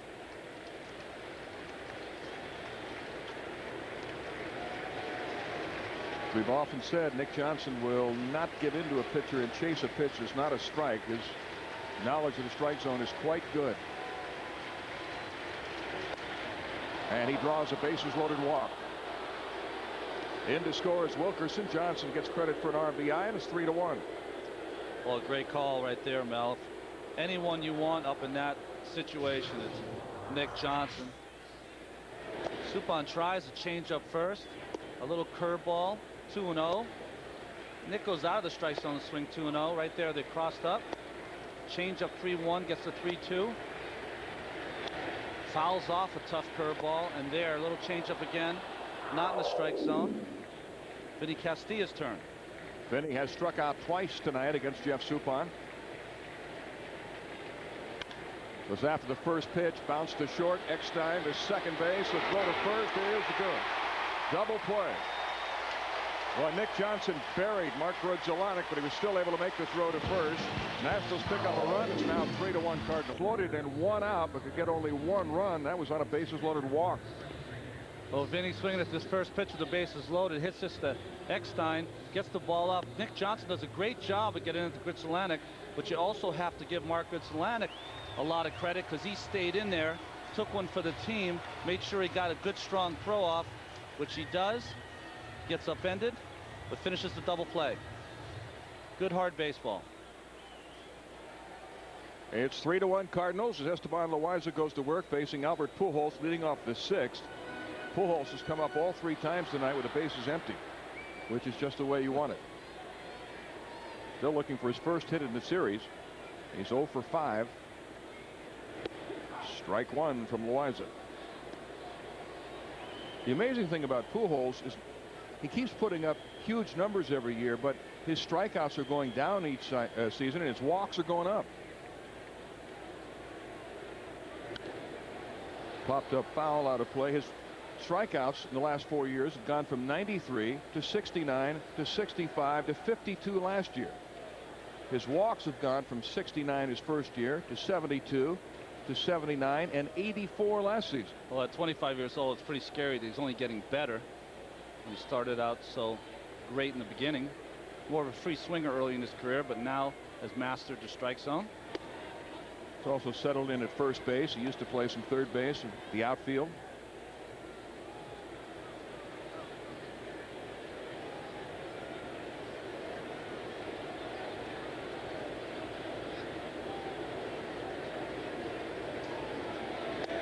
Breaking ball misses. 2-2 to Albert Pujols. Loaiza wanted that pitch. I see Loaiza on that last pitch. He threw more over the top to get that slider to go down. Just very difficult for Loaiza. Always pitching with. He's got 1 whole run today by the 6th inning. Sidearms him. Just making up pitches out there. I know what that's like. Do whatever it takes to try to get this talented hitter out.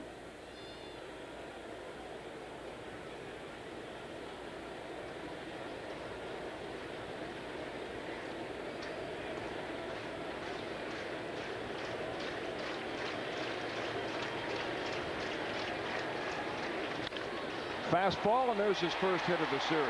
And Loaiza's upset at himself. He left that one up out over the plate. Pujols leads off the 6th with a single, the 7th Cardinal hit.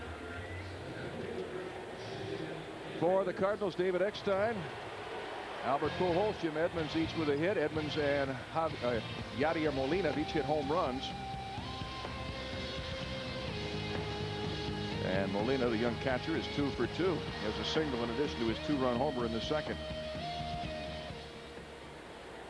Jim Edmonds up for the 3rd time. He homered leading off the 2nd, then struck out in the 4th. Ball 1 to Edmonds. Looks like Loaiza is starting to get a little frustrated. Got frustrated there. He thought that Jim Edmonds had a cut at that one, or more than a check swing. This time they win the appeal. As Brandon Norris says, yes, that was a swing, and now Edmonds is upset. Well, Edmonds is known for his bad body language, but this one definitely goes in front of the plate and breaks his wrist. He holds it there, but that was too late.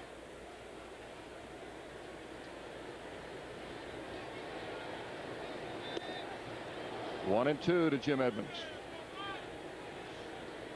Talked about his body language. That when he was with the Angels, he was criticized sometime for not playing hard all the time, but it's just that things come so easy for him when he just cruises the balls and makes catches in the outfield, and it looks like he's not trying. That's a good point. He's just a talented player. Strike 3 called. Now he'll really be upset.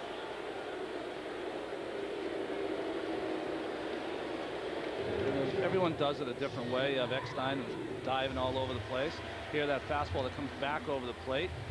That's a good pitch right there by Esteban Loaiza. 5 strikeouts for Loaiza. 1 out. John Mabry coming up. Mabry is struck out and walked. Albert Pujols at first. He's a very slow runner. Strike 1. 3 runs, 7 hits, no errors for the Cardinals. 1 run, 3 hits, no errors for the Nationals.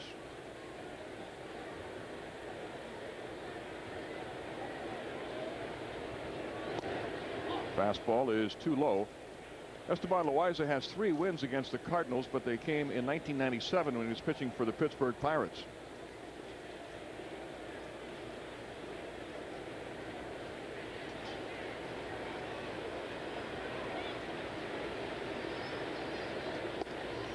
Two and 1.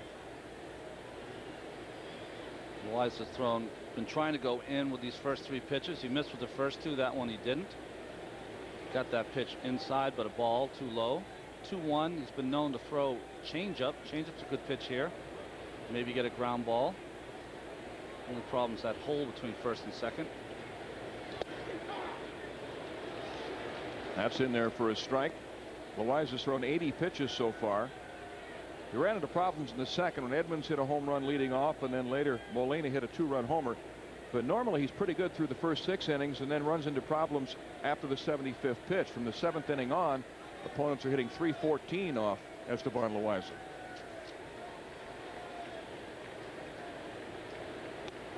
Strike 3 call. Well, good pitch there, John Mabry. That's right on the corner.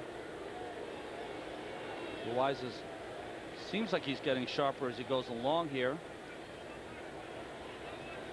This copyrighted telecast is presented by the authority of the Washington Nationals and may not be reproduced or retransmitted in any form.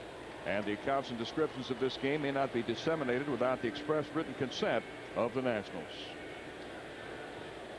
Loaiza going to work on Mark Redzolanek, who has singled and scored. He was aboard on Molina's home run. He's also lined to right. Popped up, and that'll carry to the seats. We were talking about Loaiza before. He's given up 2 home runs to Edmonds and Molina, but really the one he would like to have back was the 0-2 pitch to Molina. Jim Edmonds was a 3-2 count. He said, here, I'm going to challenge you and see what happens. He lost that challenge, but sometimes you got to do that. But Molina is the one he would love to have back, that 0-2 pitch that he left up in the zone.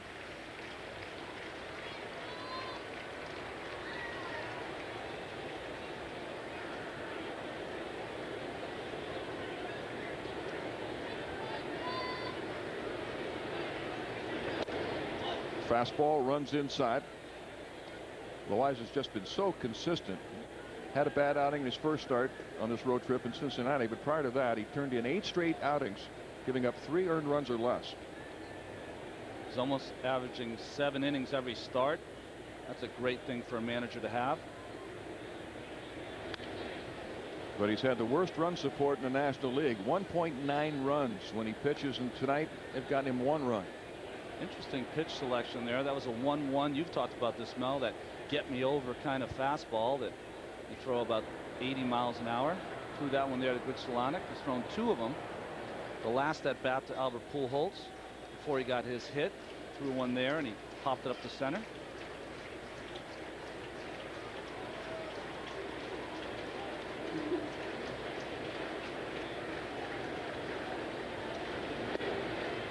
Cutter low, 2-2.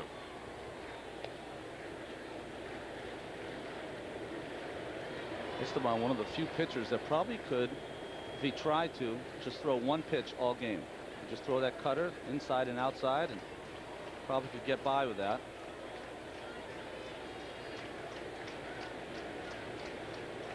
Loaiza, a 21-game winner 2 years ago with the White Sox and a runner-up in the Cy Young voting in the American League to Toronto's Roy Halladay.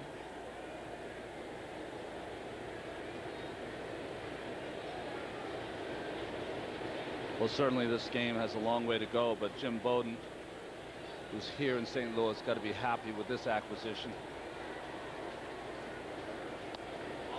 That just missed. 3-2. T.J. Tucker is up for the 2nd time in the bullpen.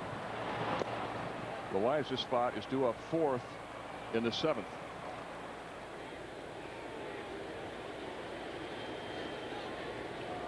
Nick Johnson playing behind the runner. Pujols runs. Slow roller to second. Brendan Harris to first. Just in time. Oh, he's saved. Throw to third by Nick Johnson. Saved.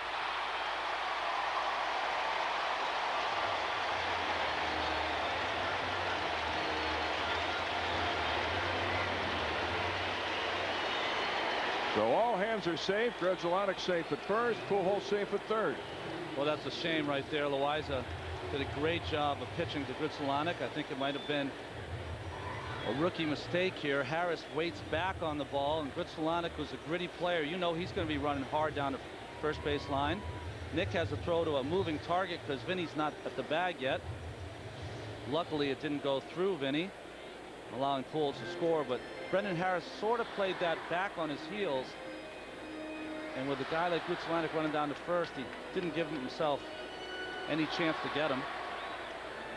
It's an infield hit for Gutzelanic, the 8th hit so far by the Cardinals. Runners at first and third for Reggie Sanders. Reggie is flying to right and struck out.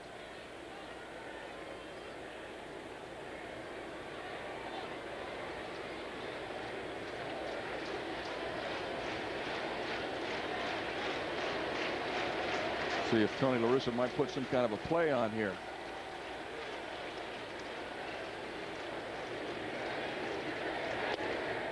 Fastball low to Sanders. Well, you see the hustling Gutzelanic coming down this first base line. He beat it. His foot was just touching the bag before the ball was in the glove. I was saying about Harris, that's one of those plays you got to come busting in and kind of field it on the run and give it that little underhand throw. Got to know your runners. 1-1. Esteban that time humping up, throwing a little harder. Harris filling in for Jamie Carroll at second base. Jamie's been playing every day since Jose Vidro's been hurt. He needed a rest. Well, let's see if Esteban can pick up the young guy and get Sanders out. He's thrown 90 pitches so far. Sanders does strike out a lot. Did he go? No. Bill Wilkie on the appeal.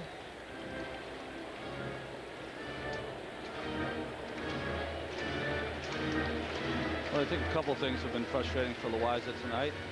A couple of those check swings he thinks are strikes, and let's face it, all year long he's been pitching with not a lot of support out there offensively, and that'll wear on you also.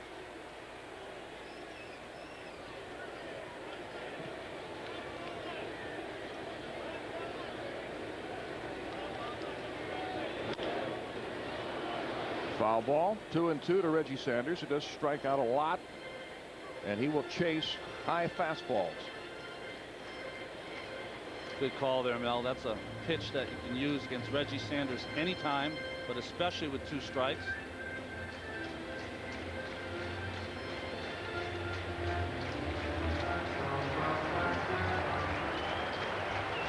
What was that line from a league of their own? Can't hit him, can't lay off him.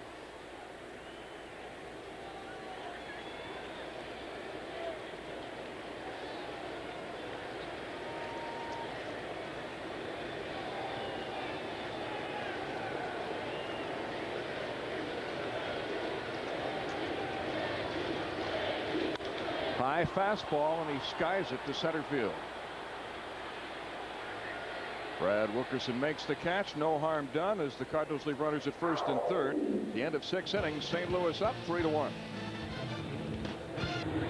Well, the Nationals had a chance for a big inning in the 6th. They had the bases loaded and 1 out. They got a run on a bases loaded walk, but then Vinny Castilla came up. Well, Vinny is struggling tonight's game. Strikes out here in the 2nd, again in the 4th, and with the bases loaded, like Mel said, 1 out, isn't able to come up with a fly ball or a hit. Leaves the bases loaded. Last night he had first and third with 1 out and hit a pop-up to John Mabry, so it's been a struggle the first 2 days here in St. Louis. Yadier Molina, the 22-year-old catcher, having a big game with 2 hits, including a 2-run homer. Einer Diaz now has gone in behind the plate. That is not Molina. So I wonder if Molina's hurt.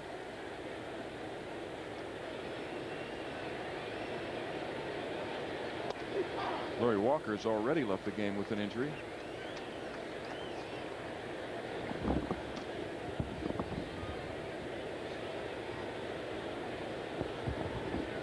It's Molina still in there. Beg your pardon.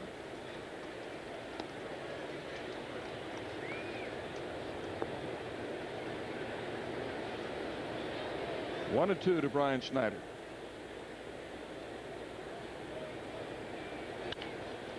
Hard ground ball to the second baseman, Gutzelanic.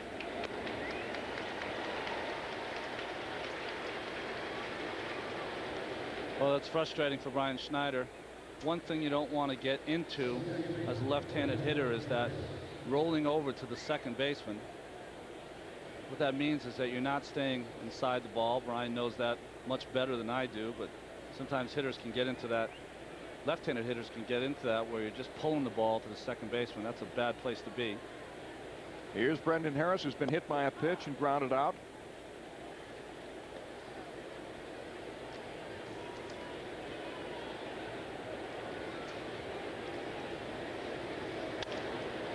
Comebacker to Suppan. 2 outs. Well, Brad Wilkerson broke up Suppan's no-hitter with a 1-out single in the 6th. They went on to load the bases, but managed just 1 run. The Nationals host the Florida Marlins June 3rd through the 5th at RFK Stadium. Purchase tickets by calling 202-397-SEAT or visit nationals.com.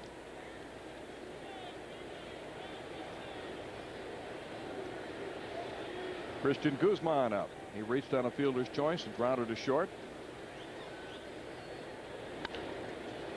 Good looking swing there. Base hit. Well, that's a great swing right there. Just playing pepper with that fastball over the outside part of the plate. Fastball down the middle. Just hits it where it's at. We talk about Tony Gwynn all the time. That looks like his kind of swing right there. Right up the middle. And it looks like Esteban Loaiza is going to be lifted for a pinch hitter.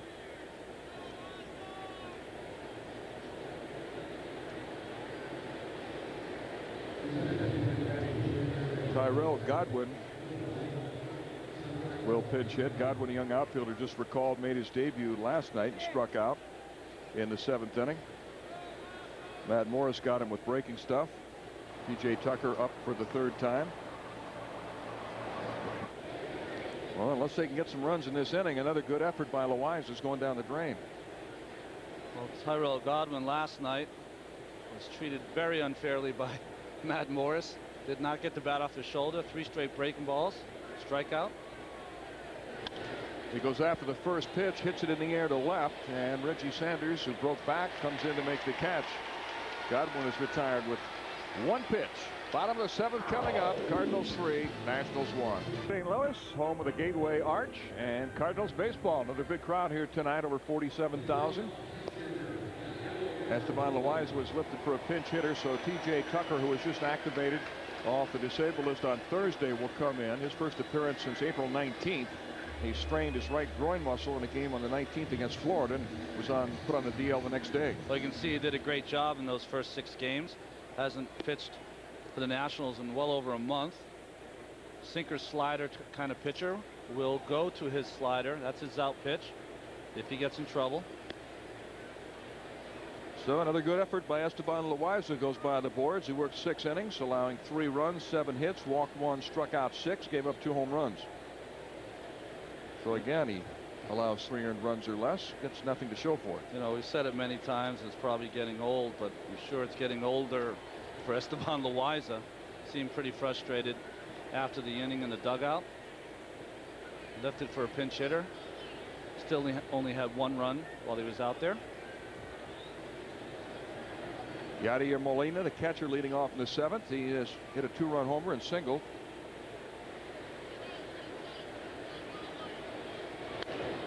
Ground ball to 3rd, picked off by Vinny Castilla.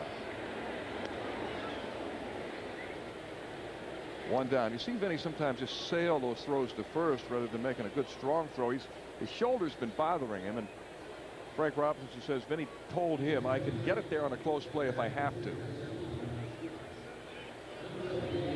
It's like having bullets in a gun. He's saving them. He knows his shoulder's not feeling great, so to really rear back and fire every time he gets a play wouldn't make a lot of sense. Scott Seabold will make his 2nd pinch hitting appearance in the series. He hits for Jeff Suppan. Ball 1. Seabold pinch hit in the 7th inning last night and singled against Gary Majeski. Seabold, a guy who spent many years in the minor leagues, big power hitter last year at AAA. Julian Tavares, who pitched last night, up in the Cardinals bullpen. Castilla up with it. 2 outs. Good job by Tucker so far. Pretty true to plan, though. That's Suppan is usually like. Last year, 31 starts, only 180 plus innings. Usually only goes 6 or 7 innings. And Lewis will go straight to the pen. Well, it's worth repeating. We gave you the stat last night. When leading after 7 innings, the Cardinals are now 26-0. When leading after 8, they're 28-0. Yeah, they just are able to put the hammer down. They've reduced these games against the Nationals to 7 innings. They got to be ahead before they get to that 8th. It's one of the reasons Jim Bowden made all those moves on Thursday, 9-player moves. He said, I've got to give Frank Robinson some weapons to work with in this series against La Russa, because if he gets past the 6th with a lead, then he'll left-right you to death. And bring the closer in, Isringhausen, who's 13 out of 13 in save situations. They tried it last night, did Frank, by bringing in Bukowski to face Edmonds, and Edmonds promptly hit a double. So even with those weapons, sometimes it doesn't work out. 1-2 to David Eckstein, who's 2 for 3 with 2 singles. T.J. Tucker doesn't look like he missed any time. That looks exactly like the hard slider he was throwing when he injured himself. Eckstein fights one off. Guzman to first, got him. Nicely done. The end of 7 innings from St. Louis. Cardinals 3, Nationals 1. Welcome back. Big crowd here tonight enjoying Cardinals baseball on the verge of winning their 5th straight. They lead 3-1. Well, tomorrow afternoon, a good matchup in the final game of this series. 2 7-game winners. Livan Hernandez 7-2 for the Nationals against Chris Carpenter, 7-2 for the Cardinals. Well, let's hope that Livan tomorrow can tease them with his tantalizing stuff and pitch a good ball game for the Nationals. They need it. Had a good game tonight from Loaiza, but just came up a little short so far. Tomorrow's game at 2 o'clock on UPN 20 in Masson. Then it's back home. RFK Monday against the Braves, a 3 o'clock game on Memorial Day. You'll see that one on UPN 20 and the Mid-Atlantic Sports Network. Tuesday's game on Masson at 7. Wednesday's game also at 7 o'clock, and Thursday's game on both UPN 20 and the Mid-Atlantic Sports Network at 7 o'clock. Julian Tavares, who worked the scoreless 8th inning in last night's game, comes in here in the 8th. The setup man to get to Jason Isringhausen. The things going according to schedule again for Tony La Russa. Top of the order, Brad Wilkerson, Marlon Byrd, and Jose Guillen to face Tavares. One thing about Tavares, he puts some pressure on him, gets some guys on base. He's been known to make some mistakes. Good sinker, good slider. Also throws a changeup. Usually keeps the ball down. It's hard to get the ball in the air off him. Ground ball pitcher.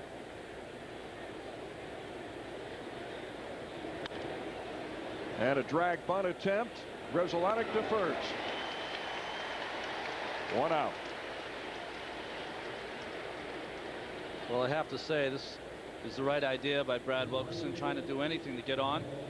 Really bunted it in good shape, but it was just too hard. That's where you want to bring it, right at that second baseman like that, but you want it to be where it's just trickling when it gets to that dirt from the grass. Nationals have been held to just 1 run and 4 hits. Marlon Byrd 1 for 3, had an infield hit in the 6th. That was their best shot. They had the bases loaded and 1 out. Nick Johnson drew a bases loaded walk, but then Vinny Castilla grounded into a double play.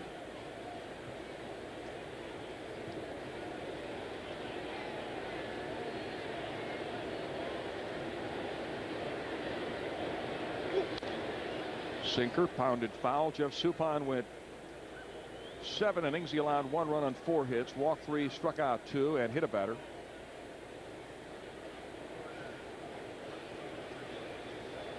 A sellout crowd here tonight, 49,123. Cardinals are 3rd in the league in attendance behind the Dodgers and the Giants. Fastball low. We had 47,383 here last night, 49,123.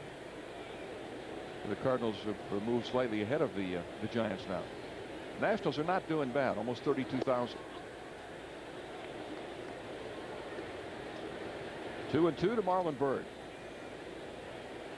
Another big crowd expected tomorrow afternoon, in excess of 43,000.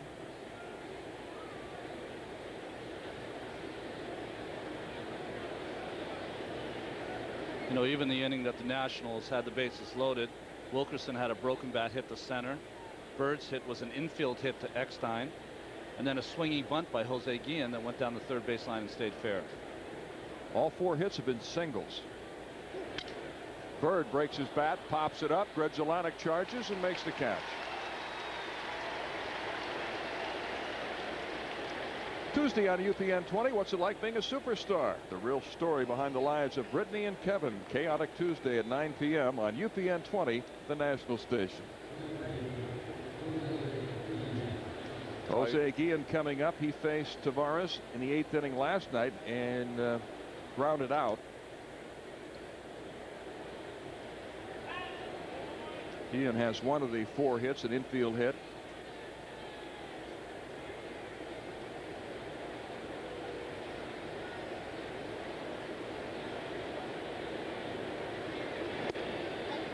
Ball 1.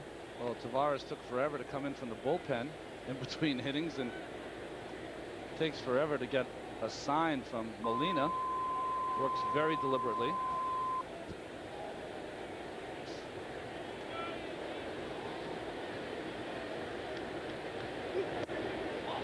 Fastball inside, 2-0 to Guillen. Julian Tavares, who first came up with the Indians years ago.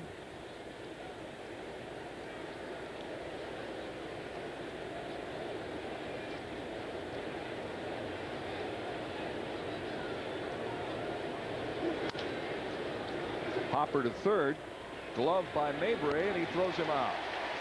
Oh, Tavares does his job, and it'll be Isringhausen in the 9th. 3-1 Cardinals. The Cardinals got to starter Esteban Loaiza early in the 2nd inning. Jim Edmonds hit a solo homer leading off, and then later Yadier Molina on an 0-2 pitch hit a 2-run homer. Well, Edmonds got it started like he did last night with his solo home run in the 1st on a 3-2 pitch. Loaiza just challenging him, but this is the one I think Loaiza would like to have back. 0-2 to Molina. Left it up in the zone, and Molina is able to hit it for a home run. 2-run home run. Chad Cordero comes in the bottom of the 8th inning. Cordero has not pitched since Tuesday in Cincinnati when he retired all 6 batters he faced to lower his ERA to 0.86. Well, Cordero's in there for a couple reasons. You mentioned the first, Mel. He hasn't pitched since Tuesday. Needs some work. But secondly, he's our best relief pitcher and our best chance to hold the Cardinals where they're at. Only a 2-run deficit for the Nationals to try to come back against Isringhausen, who will probably pitch the 9th. And in the 9th, the scheduled hitters for the Nationals are Nick Johnson, Vinny Castilla, and Brian Schneider. So the Chief is ready to go, facing So Taguchi. Taguchi replaced the injured Larry Walker in right field. Walker left the game with a sore left ankle. First pitch is low to Taguchi. T.J. Tucker pitched 1 scoreless inning, getting 3 groundouts, and now it's Cordero. 1-1.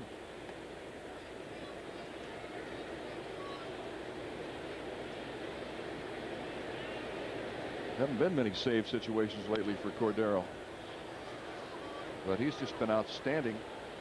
Leads all National League relievers in earned run average. Speaking of closers, Jason Isringhausen is 13 out of 13 save situations. Did a great job last night with that newfound pitch, a cutter. Cordero tries to come inside there. Taguchi just getting out of the way. Tries to get out of the way like Edmonds did last night, but it still hits the bat. Foul ball. Mikowski almost hit Edmonds. Luckily it hit the bat. Ground ball, diving stop by Harris, throws him out. Terrific play by Brendan Harris. But just like Grzelcyk had done innings before on Brian Schneider, good play by Brendan Harris here. See how he gets deep. He gets into the outfield to give him a couple more steps before he has to dive. Gets up, makes a good throw to get Taguchi. Taguchi doing a good job of going with this outside fastball. Harris fully extended. Nice play. Might see that on some of the highlights tonight. Albert Pujols up for the 4th time. He's 1 for 3 with a single and takes a strike. Cordero really doesn't care who's up there. He's going to be aggressive, try to get ahead in the count.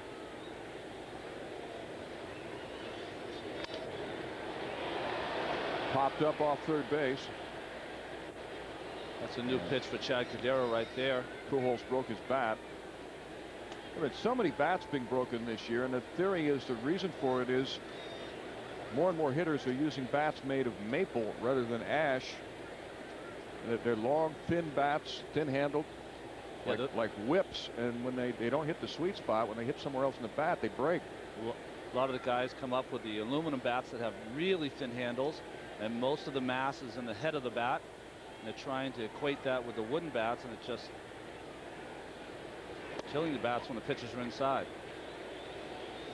Not only are the bats breaking, they're splintering and shattering all over the place.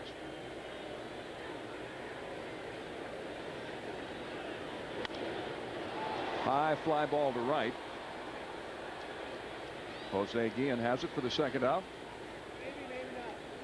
Ask any veteran like a Tommy McCraw or guys who played in the 50s and 60s. Guys used big bats in those days, 34, 35, 36 ounces. Richie Allen, the great Philadelphia Philly star, used to use a 40-ounce bat. That's unheard of today. Guys are trying to use 31.5 to 33-ounce bats. Here's Jim Edmonds, who homered in the 2nd, struck out twice since. Strike 1. Part of that probably is the guys are a lot bigger and stronger than most of the guys in the 50s and 60s, so they don't need a big bat to use. They have that strength. They can use a lighter bat, use it as a whip, like you said, Mel.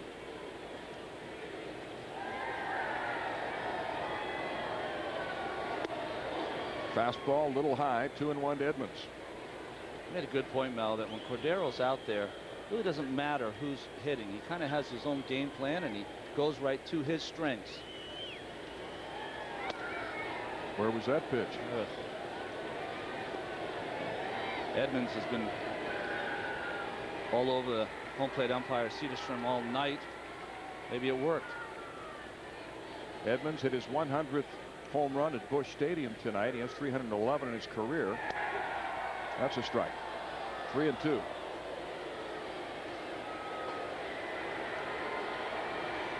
Edmonds is upset again.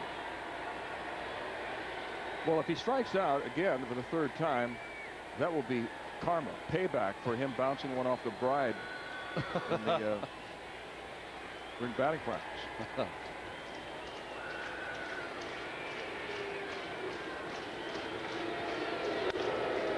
High fly ball to center field, but I don't think he got enough of it.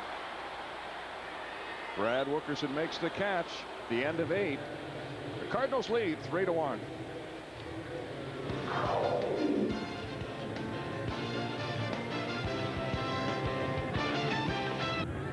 Top of the 9th inning in St. Louis. The Cardinals leading 3-1, and sweet deals are available on suites this season at RFK. Call 202-675-NATS for more information. Jason Isringhausen, the closer, who's perfect so far, 13 out of 13 in save opportunities, even though he missed 2 weeks of the season with a strained oblique muscle. Comes in here to try to close this one out, facing Nick Johnson, Vinny Castilla, and Brian Schneider.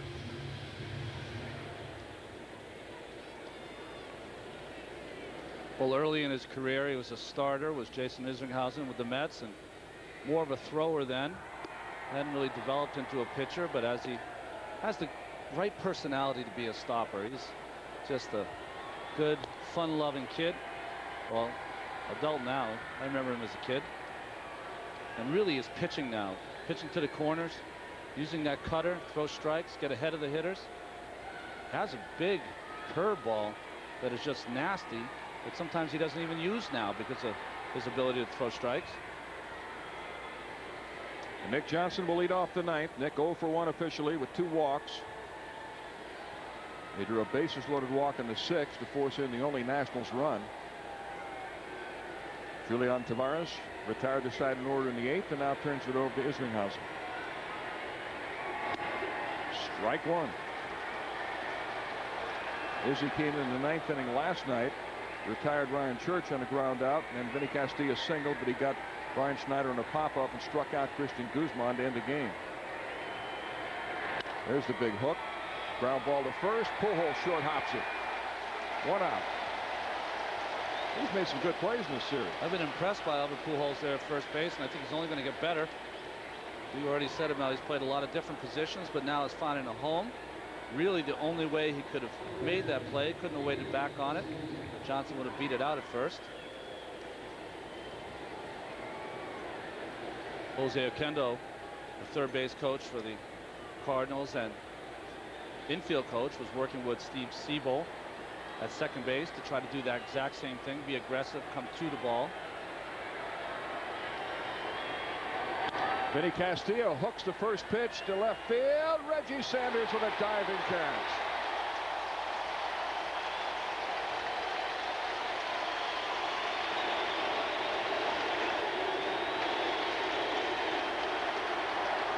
We talked about it last night and we talked about it again tonight. Reggie Sanders is the kind of guy you want in your team. Plays hard on the defensive end too, even if he doesn't have any hits. Comes in and great dive here. Glove kind of gets caught behind him. Can really hurt your wrist that way. Hopefully he didn't. See his eyes right on it. Braces his fall, but his glove gets underneath him. Takes a hit away from Castillo. And the Nationals are down their last out. Brian Schneider is swinging a miss.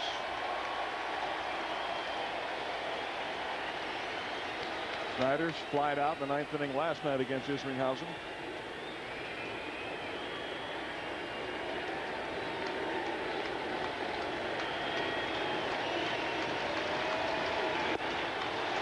Throwing a few more breaking balls tonight than he did last night. That's that big hook right there. Probably saying that the Nationals saw him last night, so he's going to mix it up a little more today.